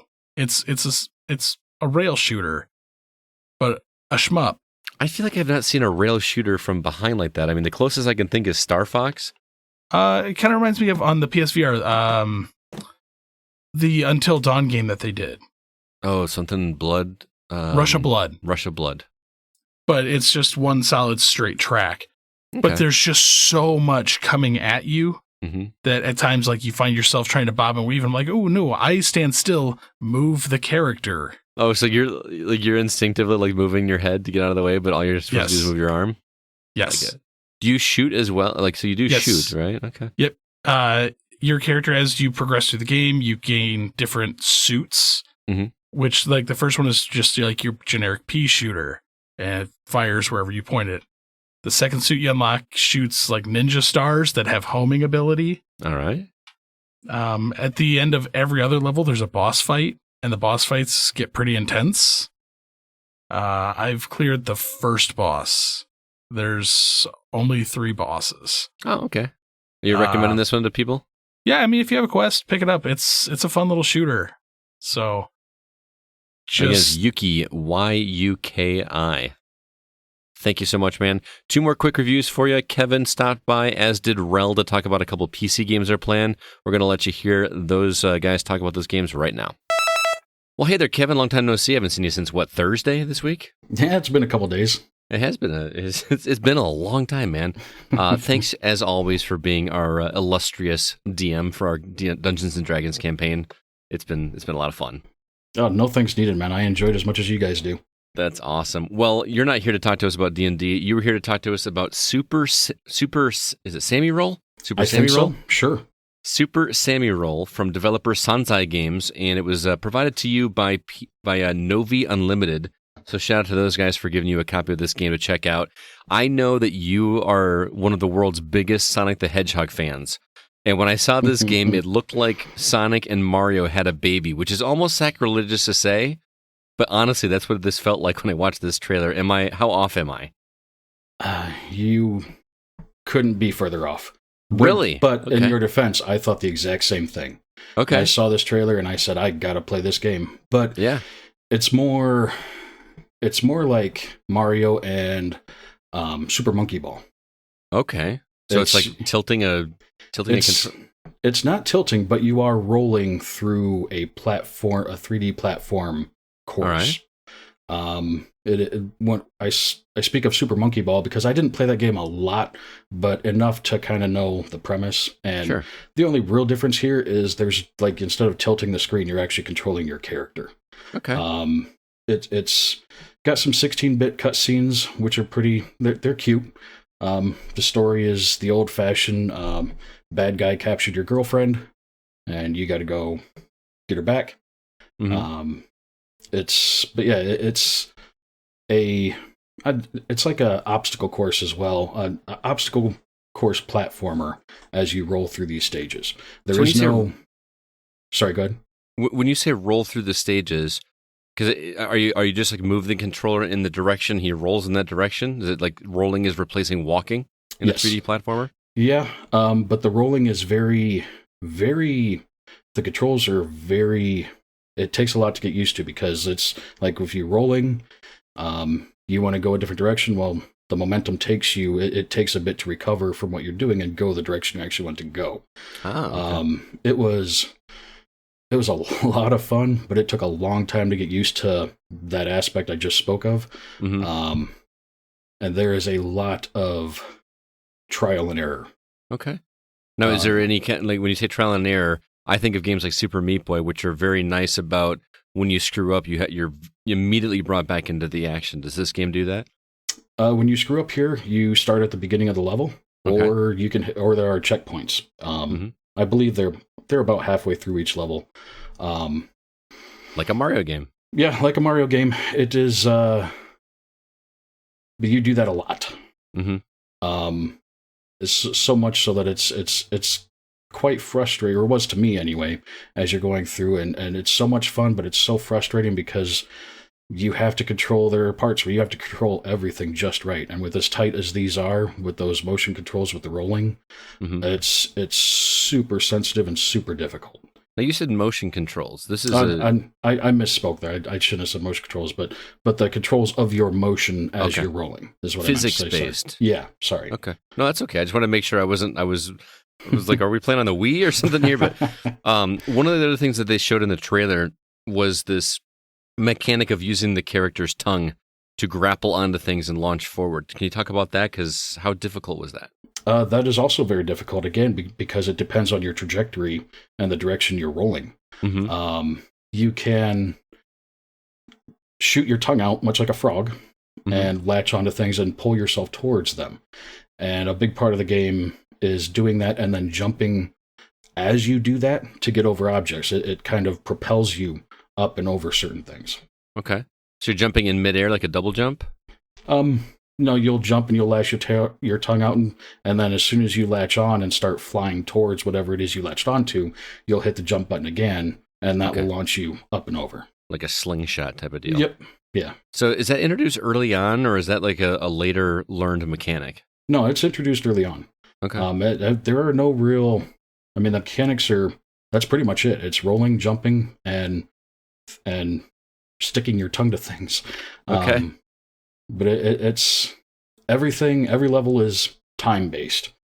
And as you go through, they have coins, much like Mario. Mm-hmm. As you grab the coins, each coin adds 1 second to the timer. Oh. That was more frustrating to me than anything else, because you don't have time to sit there and try and aim yourself just right every time. You have to go. Right. So I know that there are some things you can buy with the coins that you get that take the timer out of levels, but you don't get enough to where you can use that very often. Gotcha. Okay. I'm intrigued by this game because the look of it, at least in the trailer, is super intriguing, because what I saw was 3 different aesthetics. You had the main gameplay, which is like a 3D platformer, but it's more like obstacle course, momentum, physics-based, like you're talking about. The overhead map looked like an old 8-bit or 16-bit, like Mario 3 map. That's but then there were like these, yep. then there were like these anime-style cutscenes. Are those in the game, or is that just in the trailer? No, that I have not come across those. I haven't beaten it yet, not for lack of trying. Mm-hmm. But yeah, I have not come across those. All the cutscenes are stationary 16-bit scenes, just kind of a picture telling you what's going on. Gotcha. Okay. So it sounds like you have a love-hate relationship with this game. Do you recommend it for our listeners to check out? I recommend it. I just have some patience. I mean, because I struggled. It was one of those deals where I wanted to break my controller, but I wanted to go back for more. Yeah, I know the feeling. I've played many games like that. So again, Super Sami Roll. This is on PC only currently, if I'm not mistaken. Correct. It's only on Steam.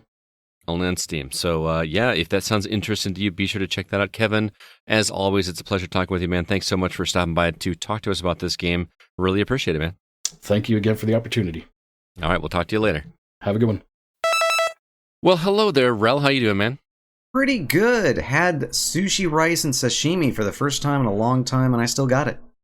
Nice, man. I don't know anything about sushi. I just get it once in a while and I enjoy it. But kudos to you for me to know how to make it. I don't have a clue. Super easy. I encourage anybody to look it up. It's real fun and easy to do, and tasty. Well, if it's as easy as it is to make strawberry jam, which you also taught me how to make, then I'm in luck. But you're not here to talk about jam. You're here to talk about a game you've been playing called Fallen Knight, which comes from the developer Fair Play Studios and was provided to us by a PR rep by the name of P-Cube. So shout out to those guys for hooking you up with this. I gotta admit, I watched this trailer and I got a whole bunch of Mega Man X vibes when I watched it.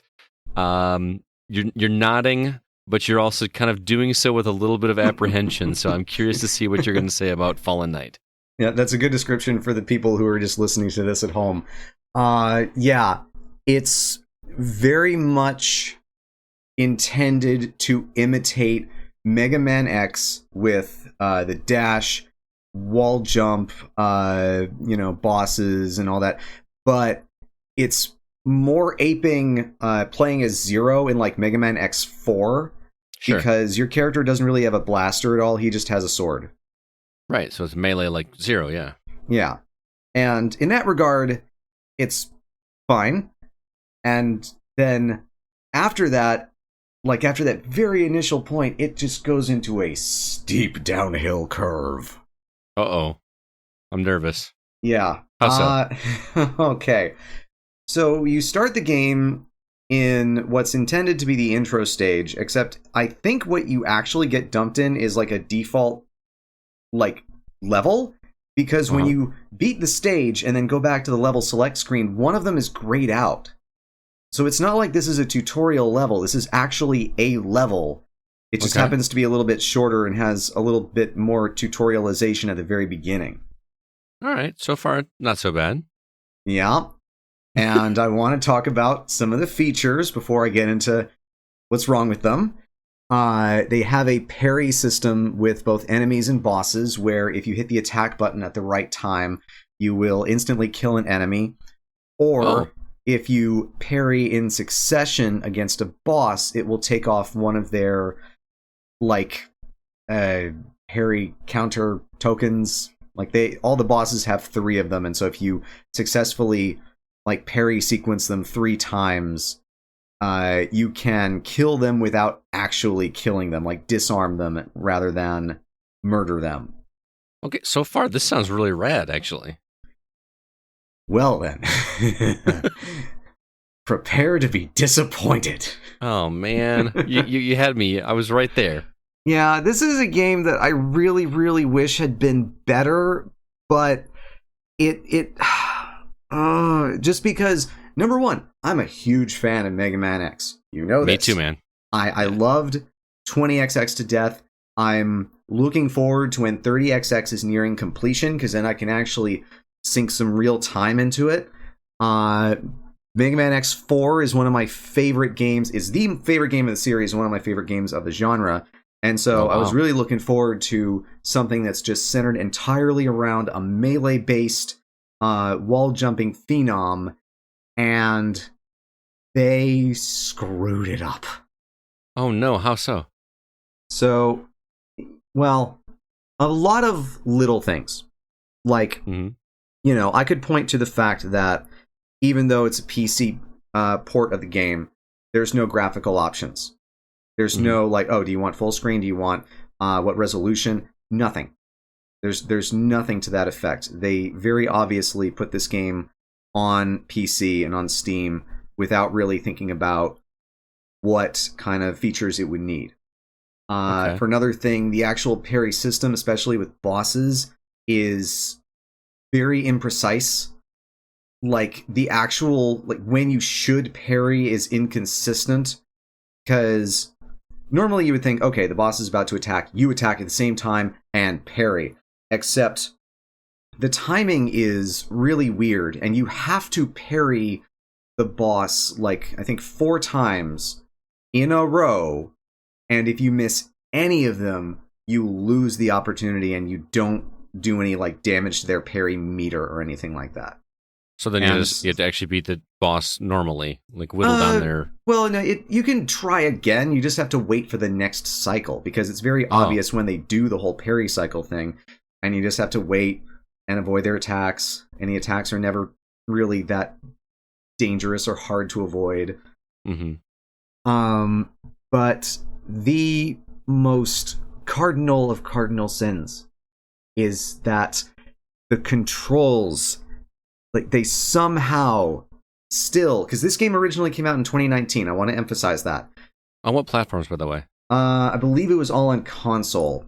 Right. And unfortunately, yeah, the initial release date was October 25th, 2019. Oh no, I'm sorry. It was just all on Microsoft Windows, which means that they went into early access in 2019, and they still have not fixed this. There's ghosting in the inputs. If you hold down left or right for about a second and then take your finger off the button, your character continues moving for half a second. Oh no. Yeah. And I thought my controller was broken. I thought there was some kind of input lag. No, it's very consistent. And for a game that requires precision in movement and in action, having that very basic functionality not work it shouldn't have happened. It I don't understand how something like that gets through QA. Is it something you think is just like in the PC version? Do you think? I mean, I know you haven't played the other versions, but well, apparently it's just on Microsoft Windows, so it's not even on console yet. But yeah, this is something that I actually Googled this when I first played it, because I did kind of a test run before I streamed it. And there's a VOD on my channel if anybody wants to see me struggle through about an hour of this game. I Googled it the night before because I thought, okay, what is going on? Is this my controller or is this the game? Turns out it was the game. People from months ago complained about it. The developer said, don't worry, we're going to address this. They never addressed it. Oh no. Yeah. Now, is this like anytime you move, or just when you hold it down for extended periods of time? When you hold it down for about a second. I timed it out. So if you're holding it for, if you just tap it, it's okay. You tap, you stutter move, it's fine. If you hold it down for about a second, your character will continue to move for like a little bit and then stop. Okay. Yeah, I mean, I haven't played this game, but I've played Mega Man X. And I know that kind of lack of precision would drive me crazy trying to play a game like that. It was maddening. Oh, man. Especially so in certain levels where, like if you fall in lava, and this is another like minor gripe, but also something that's really weird from a design standpoint. If you fall down a bottomless pit, you will take 1 pip of damage and respawn. If you fall in lava, you instantly die and have to restart from the last checkpoint. Hey, no consistency whatsoever, right? Yeah, I mean, sure, fine, why not? And then one other aspect of the design was there are a lot of bottomless pits in certain levels, but they also like kind of look like maybe you could go down them and find a secret, because there were some parts in the Mega Man X series where you go down a pit and you find a secret. But no, they're just all bottomless pits. Are there ever any secrets that way, or are they just all bottomless pits? Not really. The only things that I found were like heart containers that were pretty much right out in the open. They weren't like strictly hidden or anything. One was just like right at the end of a path, and I didn't do anything special to get to it. So, and then in terms of unlockables, you can unlock various power-ups like, double jump and air dash and whatnot. And the requirements for those are either just kill a boss or parry kill a boss, and so disarm them. Mm-hmm. And that's kind of it. There's no other really like hidden unlockables or anything. And even in the hour that I streamed it, I cleared like I think 4 or 5 bosses, and then put a little bit more time into it, and then just I could not get over the imprecise movement. Okay.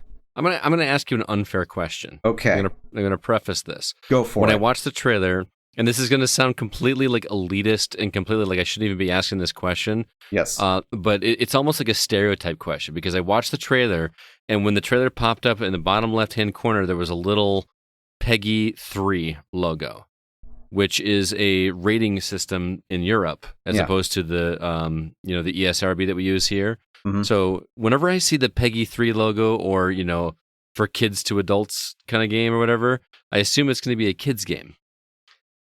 Does this seem like a game that's geared towards kids? I mean, you're still attacking enemies, right? I mean, it's no more a kids game than Mega Man X, because there's nothing that's like super mature about the game, but it's also not, super happy, super colorful fun time. So yeah, I thought that was odd for what seeing that logo and then seeing the game and being like, it has nothing to do with the quality of the movements that you're talking about. I just was curious about that. I kind of have this mental block in my head whenever I see a Peggy 3 or a kids only label on a game, that it's a game that's not going to be for me. But this game looked cool in the trailer. So yeah, no, I think it has more to do with like how much, what type of language is used, whether there's curse words, how much blood there is, things like that. I don't think it has anything to do with anything like besides that. No, this isn't a game I would recommend to kids. This isn't a game that I would let my kid play. I would want him to play Mega Man X. Yeah, that's a tough bar to achieve, but unfortunately, it sounds like Fallen Knight is not a game that you're going to recommend for anybody to play. But if people do want to check out your stream, I know you're going to do a written review for this game, not a video, but you've got lots of other videos. Can you tell everybody where they can watch your YouTube channel? So they can find it at youtube.com/relplays. That's RELLE plays. I recently did a stream of the game. First hour of the stream is going to be Fallen Knight, and you can watch it and see a whole bunch of other jank that I didn't even really get to, and a whole host of other smaller problems that I didn't mention. That said, even though I definitely would not recommend this game to fans of the genre or anyone, 3 that I would recommend, and this is the same thing I said on stream. Number 1, 20XX, because it is the roguelike version of Mega Man X, and you can also play co-op online with a friend. 30XX, which is the sequel. It's currently in early access, but it's looking very promising. And the last is another game that I did a review for the Gaming Outsider podcast as well. It is Smelter. That game looks rad. I keep meaning to pick that one up. So good. Yeah. Awesome. Well, thanks so much, man, for taking the time to review Fallen Knight, even though it wasn't your cup of tea. I do appreciate you taking the time, man. Well, thanks so much. All right, man. We'll catch you next time, okay? All right. Later. Thank you again, gentlemen. We'll go ahead and move on and welcome a new member of our Facebook community, Rachel Ray Probst. Welcome over there. If you'd like to join that community, head over to facebook.com/groups/the GoCast. We do our best to keep that updated with news as much as possible. All of our episodes and, just fun little things. I posted something about like a topic, just basically asking what's a game that you've beat at least 10 times. And we got like a whole great conversation going on that. It was a good time. Also, our Discord server is still alive and thriving. If you'd like to join that community, the link is in the show notes for this episode. I want to say hello to 2 new members over there, someone by the name of Firas, and also Clormod the Toad, which is an interesting name there. No new iTunes reviews, but if you could, do us a solid, drop us a review over on Apple Podcasts. We do appreciate it, or wherever you're listening to the show. If there's an ability to rate it, it helps us get the word out and get the show in other listeners' ears as well. Also, our website, thegamingoutsider.com. That's where you can find all of our episodes if you want to listen through there instead of a podcast catcher app. All of our written reviews, including a review for Where the Heart Leads, a game that Alyssa reviewed for us, and we got a lot more coming at you this week as well. With that, let's go ahead and jump into our From the Outside In topic.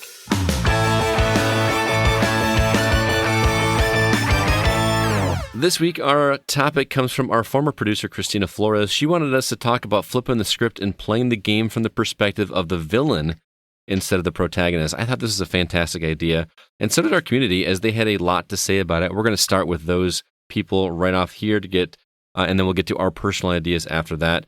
Here are some games that our listeners would like to play as the bad guy instead of the main character. Let's start with Facebook. Zach, why don't you kick things off? Sure thing. I'm gonna let the community lead the way because there's a couple where I think they have great ideas. Mm-hmm. Brandon Smith said the first idea that comes to mind, does this even count, is to be able to play as one of the Colossi from Shadow of the Colossus. Maybe in a kaiju-style open-world fighting game where you just smash around through little villages while fighting other Colossi.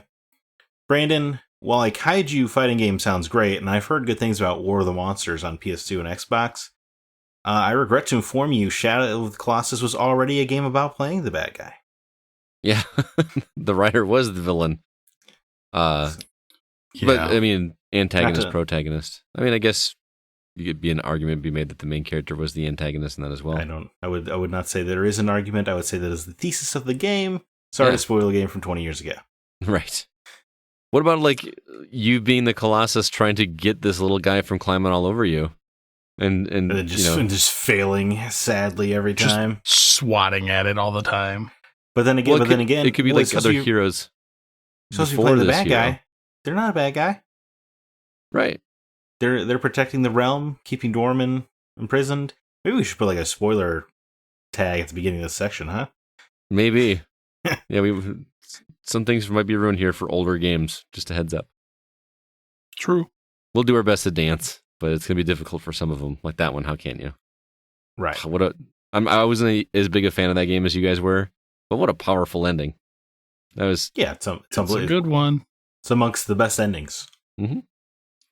All right, CB? Scott Calgaro would like to do Alduin from Skyrim. Figuring out how best to flame the entire country and eventually chowing down on the Dragonborn would be fun. Yeah. Being a dragon is always fun. We need more dragon games, right? Like where you are the dragon. Scalebound. Well, that hurts. You weren't the dragon, though. Weren't you like the dragon tamer or whatever? The guy that rode the dragon? We'll never know, Scott. Yes, sure. Yeah. That's true. I mean, the only other one I can think of is Lair. From PS3, like the launch title. Dragon Spirit on the NES. Doo-doo-doo. Draken, the Ancient's Gate. An obscure PS2 game where you can play as dragon. I like it. Sean Coates said, well, I was going to say Voss from Far Cry 3, but since that's actually happening, I'll go with playing as Skynet. Wait, Far Cry 3 is actually happening? No, you get to play as Voss in 6. Oh, okay. I thought he was saying that the character Voss like exists in real life. I thought he was saying, okay, never mind. I'll go with playing as Skynet. Terminator Resistance recently got a DLC mission where you play as an infiltrator sent to assassinate high-ranking resistance soldiers. But I want to take it a step further and play as Skynet tanks, the flying aerials, etc., and just tear it up in large battle sequences in the ruins of LA. Have we ever got to play a game as the Terminator? Not that I can recall. I know they did was he play as Schwarzenegger's Terminator? But he was the good guy by then. Yeah, but he was a good guy, yeah. Yeah, I mean, the Terminator on the other side? Yeah, I think it'd be fun playing as everyone, just as long as I can play as the T-1000. There you go. I think it'd be cool, like an RTS style game where you play as the Skynet troops would be cool. Yeah. Yeah. I'm surprised that game actually hasn't been made. It does feel a little obvious. It does. Lots of Terminators just going everywhere. I'm so surprised that he said it recently got a DLC. They're still supporting Terminator Resistance?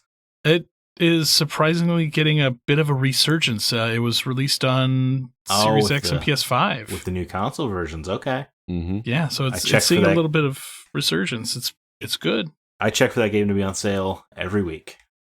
And I am disappointed every week. Yeah. Put it on sale, you cowards. Well, wasn't it super expensive to get a physical copy of that game on last gen? The Xbox One version, I mean, it still runs like $65 to $100 for a $40 game. Yeah, because they didn't make many copies of it. It's crazy. It's got a huge franchise on it. Yeah. Anyway, Zach, you're up. Not really a huge franchise. Right? No, Terminator franchise. The Terminator franchise. But it's not a huge franchise. Every time they make a movie, it bombs. Okay. It was a huge franchise. They just think it's a huge franchise, but it clearly isn't because nobody shows up. Well, they kind of they made some really bad decisions in some of those Terminator movies. Yeah, post T2, it's all junk. That's what I'm saying. That's not a major franchise. But anyway, Jordan Derringer writes in, I'd personally like to see Final Fantasy IX from the perspective of Kuja. You get the little bits with him you see from Zidane's perspective, but giving him a full game to just him would just let you delve so much deeper into that character. And while I'm on the Final Fantasy train, it would also be cool to play a prequel to 10. Seeing Jekk's sacrifice into becoming Sin firsthand would be fun to experience. Yeah, I think playing as Kuja would be super cool. He's one of the great FF villains. But this really leads perfectly into one of the first things I thought of when we had this topic, which is I would love to play a game as Cypher. Yeah, I'd From be down Final for that Fantasy too. VIII? Yes. Because I think Cypher is perhaps the most intriguing character in FF8. Because they were on the same side for a they while. Were, and he's got this weird hang up from his childhood where he wants to. He watched an old drama movies about the soldiers of sorceresses. So he's got this weird hero complex. I think it would just be very exciting to see things from his perspective because you just kind of see bits here and there, but then it comes like a moderately peaceful resolution in 8, and you don't really see how he gets there. Mm-hmm. Right, you get that epilogue where he's fishing with his bros, and you're like, but wait, do I like Cypher? It's kind of confusing when it happens. Because you hated him at the beginning, even he was a bully at the beginning. Yeah, but he's also compelling because even though Squall graduated and he didn't, he still applauds at your ceremony. Right. But then he tries to kill you a disc later. There's a journey there we don't fully see that I would love to see. It's funny you mentioned that because some of my answers, and I'll kind of piggyback into one of mine, which is also Final Fantasy, is I just want to see what made the character get to that point. And it's kind of an obvious answer, but Kefka, who's how does someone that's big of a jerk and that pompous and full of himself get to that rank where he's in, the only one above him is Gestalt, right? I think a bunch of Japanese developers read a lot of Batman comics and said, what if we did that guy? The Joker. The Joker? Yeah. Yeah. It's got a lot of similarities. It would be cool to see his rise and what made him so angry. Because I mean, like when you get to that final form, even like before the final form, like he's a cool looking, Jokerish looking character. Like I just want to see that descent into whatever it is that made Kefka willing to do what he did halfway through that game. I almost said it out loud. Well, it's spoiling a 30-year-old game at this point. Yeah, I know. But he's compelling because I think video games generally have a problem with the villains where they can't be that intimidating because the player has to always win. You know what I mean? Mm-hmm. Whereas some Final Fantasy villains briefly succeed. Okay. You know, so it's kind of an interesting franchise in that regard. It's a good point. That actually brings up a different point, though, that I'm surprised more Final Fantasy games don't get side stories. Right, because Crisis Core is damn good. Yeah, I mean, can you imagine, like, Final Fantasy VIII would have been prime for one. Final Fantasy IX would have been prime for one. Yeah. We just get, like, the weird ones, like 10-2, and... Yeah. Which, like, undoes the ambiguity of the original game's ending and all that. Yeah. Remember we got 3 13 games? Wasn't that great? Yeah. Yeah. I played the first one, and that was it. I thought I actually liked the first one, but I thought it ended so well that I was like, why would you do another one? Yeah, I felt the same way. And then, who knows? Was it Lightning Returns? Was the third one? Right.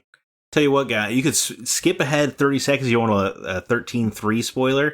Do you know that game ends with Lightning being reincarnated in modern-day Earth? That's awesome. That's awful. That's the worst. You see her just, like, hanging out in Paris. It's really weird. That's interesting. Yeah, it is kind of bizarre. There's another... I don't want to spoil the ending of another game, but there's another game that does something similar that I thought was awesome in that game. Yeah. Do you know which one I'm thinking of? I do not. I know there's a beloved TV show that ends similarly, and people were very upset. Yeah, okay. Anyway, I love dancing around subjects. It's difficult, but... well, we'll talk about that after the show, because I'm kind of curious on both those fronts. All right. Meanwhile, CJ Moore says, I've played Jade Empire many times and it still calls to me, and I've always been darkly intrigued by Master Li, who, spoiler alert, is the man who raised and trained you, and you find out he actually kidnapped you and killed your rescuer. As the evil Emperor's brother, he previously served as the Red Hand and eventually rebelled against his brother in jealousy. He uses you to accomplish his devious purposes and has to do some very dark things. I'd love to play that story and make those hard decisions, trying to balance maintaining deception while also advancing a sinister long-term plan. Yeah, we definitely got to put a spoiler alert before this section. Yeah. Yeah. I would actually say for like a game like this, you're essentially making a alternate like take on the game, because say you don't quite make the same decisions, like it. Well, you kind of have to go in in as the mindset of the villain, right? And if you don't, then you just get a game over. How does that work? It's not like you do a different path, and then it's not like you die and get a game over. You know what I mean? Like how did that work? Like you decide as the villain to make a choice and do something good and buddy up with the protagonist of the story. I mean, maybe you make a game where the moral decisions are just evil and eviler. Oh, there you go. That'd be kind of cool. Which crappy thing do you have the choice to do? Which innocent child will you kill? There you go. Well, I mean, essentially an enemy is just a misunderstood friend. There you go. I don't know about Master Li. He sounds like a Palpatine type, where it's just no redeeming qualities. Well, I mean, sometimes just depends on how you look at it. Some people have darker thoughts than others. I'm sure Sheev was scorned by a woman at some point. Yeah, I mean, probably. Moving on. Brian Lewis says, I would love to play as Liquid Snake and try to stop a Solid Snake from entering my compound and doing all the things that would lead up to my eventual demise, because I'm a piece of crap that's trying to ruin the world. Liquid crap. I was going to say I would rather play as Revolver Ocelot. He was cool. Also not a villain. He worked for him. By the time it wraps up. I know, but I want that character. I think an Ocelot game would be cool as hell. Because he's just like a side character to every meaningful Snake piece of the lineage, you know? Mm-hmm. So he's the guy who's seen it all. Right. That would be very interesting, yeah. I like that answer, Brian. Thank you for that one. And we got 2 more left? Shalashaska. Yeah. 3 more. Alan Sheck says, I always thought it would be really cool to turn Hitman into a multiplayer game and get to play as the target. Maybe even have other people's guards or otherwise, and you have to try to stop the assassin, maybe some kind of secondary goal to distract you. I feel like the AI would need to be seriously revamped for this to allow more natural human movement to blend in, and the game would be much harder since nobody would be on a fixed cycle, and the real players would obviously be much more observant, but it would be pretty fun. Alan, I'm sorry you missed the Assassin's Creed multiplayer boat, my friend. I was going to say, like, this just sounds like Assassin's Creed Brotherhood multiplayer to me. Or Unity. Wasn't it Unity that did that? I think they did it all the way from Brotherhood to Unity, right? And then they dropped it for Syndicate? Pretty sure, but Brotherhood was where it was the best. Because that was where like you're trying to blend in and look inconspicuous, and that was pretty fun. That game was... I loved the multiplayer in that. It was genius. You know, I don't play a lot of multiplayer games, but I put a lot of time into Assassin's Creed multiplayer. Yeah, so did I. He just wants it in the Hitman universe, which would be I interesting there too. Right, well, it seemed a little bit like a no-brainer. Yeah, why not? It honestly wouldn't be that hard to do either. But would you just make everybody bald and yeah, that's the tough part. It's like how many bald dudes with the barcode on the back of their neck. You're bald and you're walking towards me. Crap. Well, you know, your character wears disguise. You don't get to pick your character when you go into the match. You're assigned a random NPC or something. Use some of the stuff from Watchdog Legions. No, yeah, no. I don't know, man. It works. I was saying. So I still like that game. All right, CB. Dominic Flores. He's family. Family. God. I never want to see that meme again. Oryx, the Taken King. I'm a Destiny nerd and just the thought of controlling a whole race, being able to make anything your ally would be interesting. That as well as one of the coolest looking home bases and holder of the raid everyone thinks is the hardest in Destiny 1. Man, I wish I would have played Destiny more. Me too. I played the beta, and that's it. The lore seems pretty darn cool. Mm-hmm. Well, maybe it's one funny. day I'll play Destiny 2 one day. Maybe. It's funny, Dominic, because one of my answers is in the same thread. Oh. I mean, to me, it sounds... I don't know if you like playing old PC RTS games, but the Zerg campaign of StarCraft might be a little bit up your alley. That's a good point. You're so right. Playing as Kerrigan. Isn't that like a weird Kerrigan love story between Kerrigan and Jim Raynor? Raynor, yeah. Yeah, that's what I thought. Okay. Like a totally unconvincing love story. Well, pre-Queen, I could have seen it. Yeah. And then StarCraft 2, he's a space trucker. Good stuff. Last comment comes from Discord, and it's Daniel Gilmore, who says, I'd love to play a reverse version of the Oddworld games. You'd play as the Gluckins? Am I pronouncing that correctly? The Gluckins? I think Gluckins, it doesn't matter.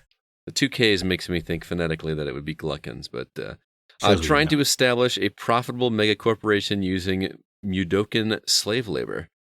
The challenge would be using your resources to construct traps and beasts, scarabs, parameters, etc. Scrabs? Parameters, etc. in an effort to prevent the Mudokans from escaping. And if I'm mispronouncing these words, it's pretty obvious I've never played an Oddworld game. So it would be sort of a fusion of Civilization, Deception, Dungeons 3. It would be published by Paradox Interactive and release $900 worth of necessary DLC within the first year. You're not wrong. First of all, I love the Deception shout out. That's great. What an obscure franchise to refer to. I think this idea sounds awesome. Yeah? Does it sound cool? I would especially love if they did ship it with like a $10,000 piece of DLC. You know, like something outrageous because you're playing as a greedy corporate empire. I think that would be really funny. And there'd be like 3 people that actually do it just because they can. And they get good for the publisher.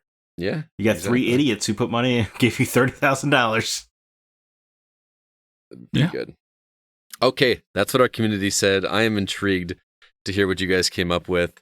And thank you to everybody for those responses, by the way. But it's time for our choices. So, Zach, let's start with you, man. What games would you like to play from a different perspective? Well, I think Cypher was definitely my big one. I do think it would be cool to play as like the second sister for Fallen Order and hunt down and kill Jedi. Mm-hmm. Just a dark side game in general. I think we're about due. I don't know if we'll be allowed that in the Disney era. It needs to happen. Just sounds rad. Give us that mall game that we were always promised. That would be cool. Or even a Vader game.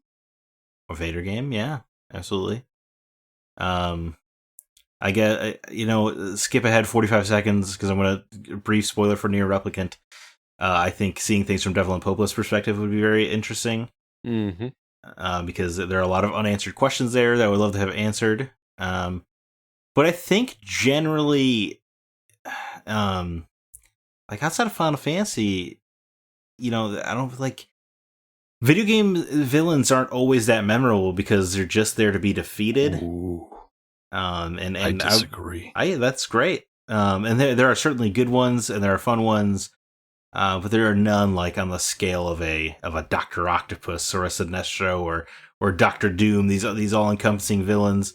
And I'm probably forgetting some, but I think the weird need we have to always win in a video game prevents villains from like truly, proving themselves. And I guess there are exceptions, Metal Gear Solid, Final Fantasy, stuff like that, but the villains just don't get to win enough, Yeah. And there are some answers like, Ganondorf, right, comes to mind, but what is that really going to be? Man, there's a game I really want you to play, Zach, but I can't tell you which one it is because it would tell you the ending. There's a game that ends that way. I love the twist of where you find out you're the villain all along and stuff like that. Mm-hmm. But I don't know. I would love to be proven wrong. Otherwise, I think the Elusive Man, like an origin story about the Elusive Man from Mass Effect, would be awesome. I'm sure that probably existed like a book or a comic or something, but I think that would be kind of a cool character as his sapling Cerberus. But I would love to hear your guys' ideas, really. All right, CB. Okay, I got a few. Mr. X from Half-Life. Okay. Oh. Just not Mr. X, but the G-Man. The G-Man, yeah. Mr. X is Resident Evil. You said Mr. X, I thought it was going to be Resident Evil as well. See, I don't want to know anything about the G-Man. I do, because I want to know what's going on behind the scenes. Like, there's something going on, and I think it'd be so fun to play. So, that's just me. Like, I want to see the flip side, because I remember when you had Half-Life and Blue Shift and Opposing Force, just like the different takes on that, like Half-Life universe was fun. Mm-hmm. So just give me another one, but like from the G-Man side. Queen Mira from Gears of War. Oh. Building your Locust Horde and army, and then like, but I want it like pre-Gears 1. Like setting up for Emergence setting up Day? For Emergence Day. And then like you could do a complete flip trilogy. Like where you're essentially playing as the Locust trying to overpower the humans. I mean, you could use the exact same mechanics, right? Because that's what they did with the multiplayer. Right, or that they did that General Ram expansion where you played a sim. Mm-hmm. Yeah, so I think that would be fun. That would be cool, especially like you said, going through the entire trilogy. Like one of my favorite books is Ender's Game from Orson Scott Card, and it wasn't the villain, but there was another book called Ender's Shadow that told the exact same story of Ender's Game, but from the character of Bean, one of the other characters in the original book. So you already knew it was going to happen, but seeing it from somebody else's eyes just made it super interesting. But doing the entire story that you already know, number one, it could be like a refresher kind of thing. right? If it's been a while, I remember the main beats of Gears 2 and 3 in terms of some of the big set pieces and some of the big deaths, some of the big emotional moments. But the stuff along the way would be fun to go back and do again, not as the same game, but doing it from the other side. Yeah, and then you could actually do a Force Unleashed DLC where you have an alternate ending. For Force Unleashed 2 or 1? I believe it was 1. Remember the copy that you borrowed from me? Yeah. Because you can still play the DLC in that where, like, you can go and kill, like, Han or Chewie or Luke. Mm-hmm. So it's just a different take on the story, but what if the end of Gears 3 didn't happen the way it did? So alternate universe type of situation. Yeah, it'd just be kind of fun. Yeah, and then I have one more that's kind of a two-parter from the same game. Okay. I want to play as either Caesar or Mr. House from Fallout New Vegas. Ah, okay. So, Well, I mean, the one would be kind of boring. I don't want to give away what he was. To a point, yes, but there's ways that you could do that. Okay. I know what you're talking about, but just building up your section of the civilization and like going through the story on like how that got to be where it was. So Fallout is a SimCity game. Not necessarily, but I mean, like with Caesar, like you could go through building your legion and just like how he rose to power in that like same universe. Or Mr. House, like everything that occurred on the strip that led to those events. Mm-hmm. So it'd just be kind of fun to play the flip side of it. I like it. Nice. Any others? That's it for right now. I am shocked that none of mine on my list were taken. I was half expecting at least one of them, if not two of them, to get taken. Well, there's one that I think that you took that I was like, I'm just going to steer clear from it because I had a feeling one of you was going to take it. So what's that? Sephiroth. I considered that, but I in my mind I thought Zack was going to take that one as well. So, well, to me, Sephiroth is I learned what I needed to about his backstory in Crisis Core, and then B, Sephiroth himself is not really the antagonist of Final Fantasy VII. It's Jehovah operating through him, or Genova operating through him. Right, that's fair. So Sephiroth's story doesn't sound super exciting to me. I mean, but a prequel does. But then you were buddies with them in Crisis Core. You know, you saw the origin of Zack, Cloud, and Sephiroth. All right, let me put a slight spin on that. What if the entire time that Genova's doing that thing, Sephiroth's still in there, but being controlled and trying to fight back? I mean, that might be interesting. Yeah, I mean, they might be leaning that way in a certain franchise right now, though. I know. We're trying to break a cycle. Yeah, we gotta put a big fat spoiler tag on this thing, man. Yeah, right? Big bad.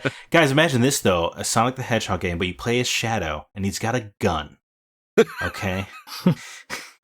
Stop. Zack, I have some news for you. 2005 called? I'm surprised CB didn't take this one. But GLaDOS from Portal, hear me out. It's actually a Portal test chamber building simulator where you were playing as GLaDOS, building the test simulators, and you can build whatever you want.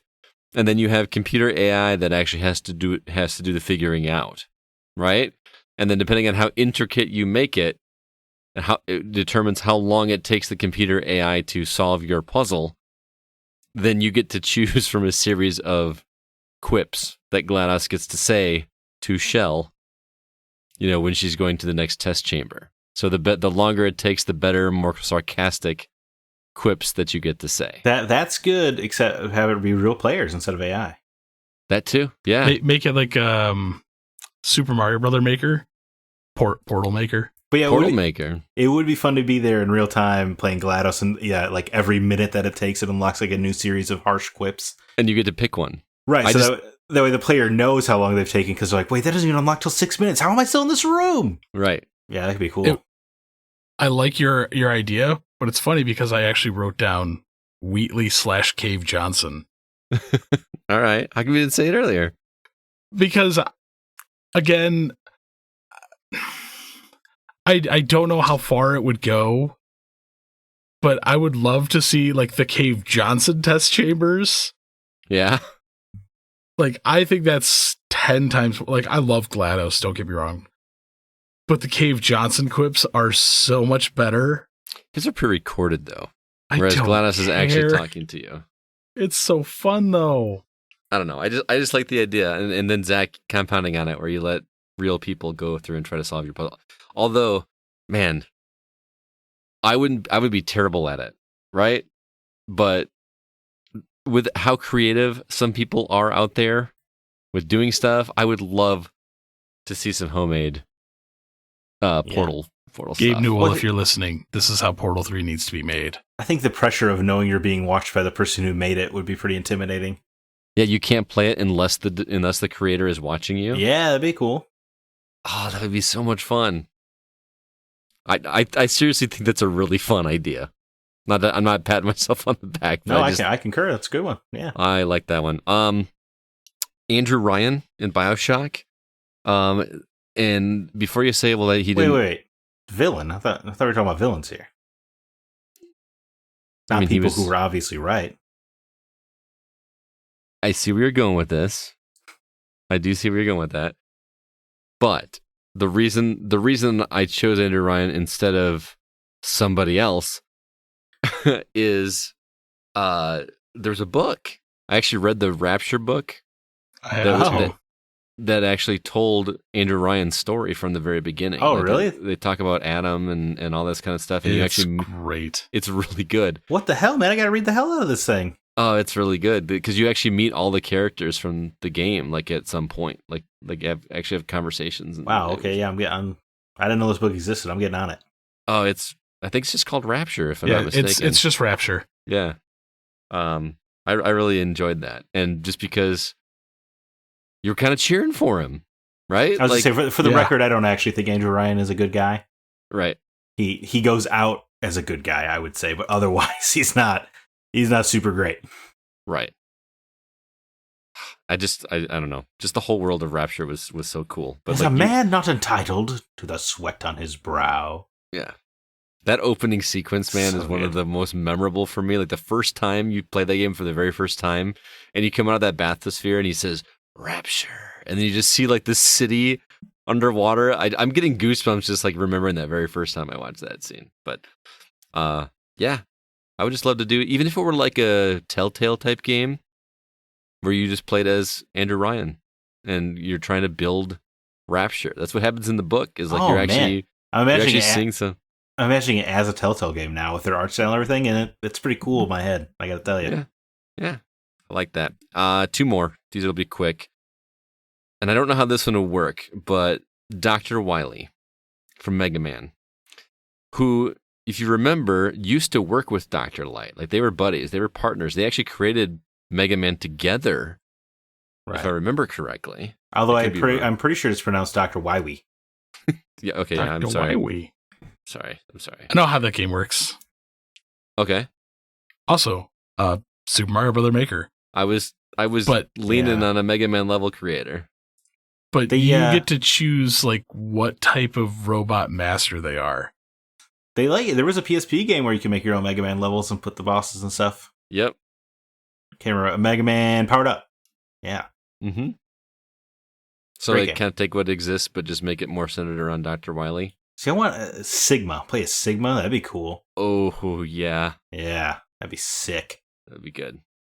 And my last one from Twisted Metal, I want to play a Sweet Tooth game. Yeah. Because that's that a good would one be too. Dark as hell. I don't know if you guys... You really worked your thinker on this topic, huh? I did. That's what I was doing. I was still doing some research up until the end. I think you've done it, Zach. You've played Twisted Metal Black, right? Yeah. Have you played Twisted Metal Black, CB? No. Years ago, though, I will say. I want you to remember when that game came out, which would have been early 2000s, right? 2002, maybe. It was PS2, right? So it had to be in the 2005 era. Right. It was, and they had little intro movies for each character. So which character you chose to play as for that round you got like these little cutscenes, and Sweet Tooth's stories, man, gave me freaking nightmares as a kid. I mean, not actually nightmares. I mean, I was in my 20s, so it wasn't like, but it was one of the first times I think I heard the F word in a video game. And how quaint by today's standards. Oh yeah, like it's just standard nowadays. But like when we're done, CB, I want you to go watch that opening cinematic and what Sweet Tooth does. Like I just want to. I know it sounds super morbid and disturbing, but I kind of want to just play as Sweet Tooth, just doing all the messed up things that he did. They could call it Manhunt 3. There you go. There you go. So those were my picks. Yeah, I like that. GLaDOS, Andrew Ryan, Dr. Wily, and Sweet Tooth. So thanks again to everybody who wrote in with those answers. We really do appreciate it. Next week's topic, I think we've already decided it was going to be community questions, right, CB? Yeah. So I'm going to miss community questions next week, but stay tuned for a post on social media where we will ask you guys 4 questions for us to discuss. I know I try to keep them video game related, but guess what? I'm not going to be here. So ask us whatever you want. Yeah, ask us whatever you want. Personal questions about Scott Clark, you know. Yeah, I was going to say, yeah, you guys want the inside dirt on Scott Clark, we'll give it. But yeah, we'll have that posted on Facebook, Twitter, and Discord. Yeah, hope you guys have a good time. That'll be a lot of fun. But that's going to do it for this episode of The Gaming Outsider. Zach, what would you like to recommend the community to do this week that's maybe not game related? I haven't done anything too exciting out of catching up on High Republic books for Star Wars. But I will say, in line with our topic, if you guys like Final Fantasy 15, you can play. There's a DLC where you play as Arden, the villain, and it's actually really, really, really good. Huh? I didn't know that existed. And I think he's a great villain, especially because he's so restrained.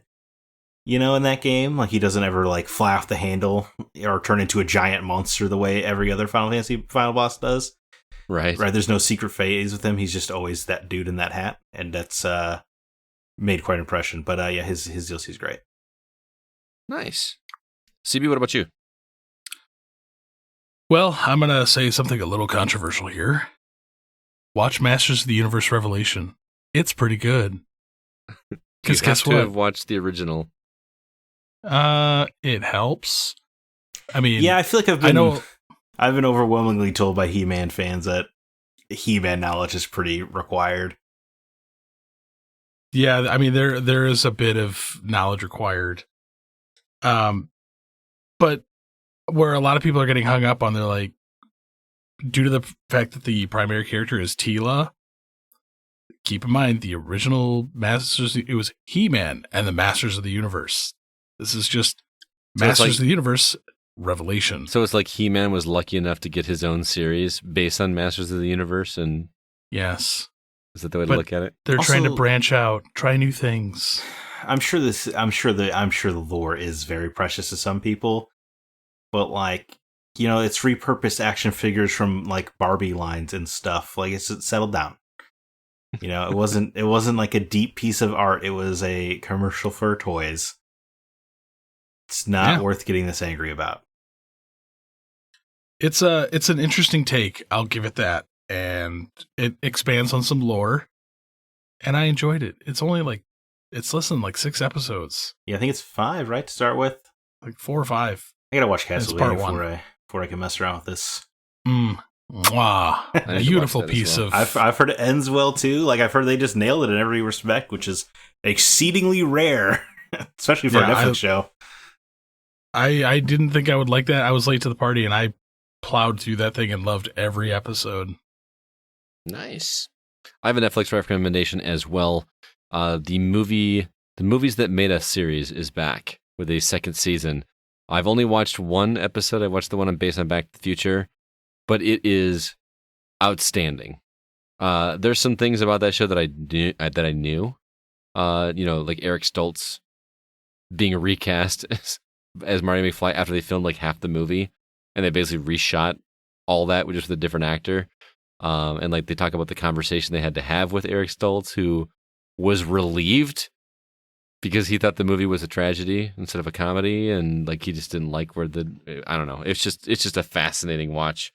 It's a wonder a movie like Back to the Future got made with how much stuff happened in that movie. Yeah. I still have to watch the other 3. There's one based on Pretty Woman, one based on Forrest Gump, and one based on Jurassic Park, which I'm looking forward to watching all of those. They're edited really well. They do this thing where they try to do like these reactions of things that are said by using clips from the actual movie. So it's almost like the actors in the movie are reacting to what the narrator just said about what took place. I just thought that was a neat little touch. So that's my recommendation for the week. I probably would have said Ted Lasso if I had watched season 2, which released this week, but I have not yet. So stay tuned for that because I have to rewatch season 1. I want to watch it again before I watch season 2. So, all right, everybody, thank you so much for listening. Just as a reminder, The Gaming Outsider is produced by Nate Lucas, and all the music that you hear is written and performed by Grant Henry of Stemmage and Metroid Metal. His website is stemmagemusic.com. And again, you'll hear him on an upcoming Patreon episode before the month is up. Please be sure to email us if you have any questions or concerns. Our address is feedback@thegamingoutsider.com. Until next week, I'm Scott Clark with Zack Parkerson and Chris Behrensmeyer, and we are The Gaming Outsider. And remember, there's no such thing as a bad game, just games that aren't for you.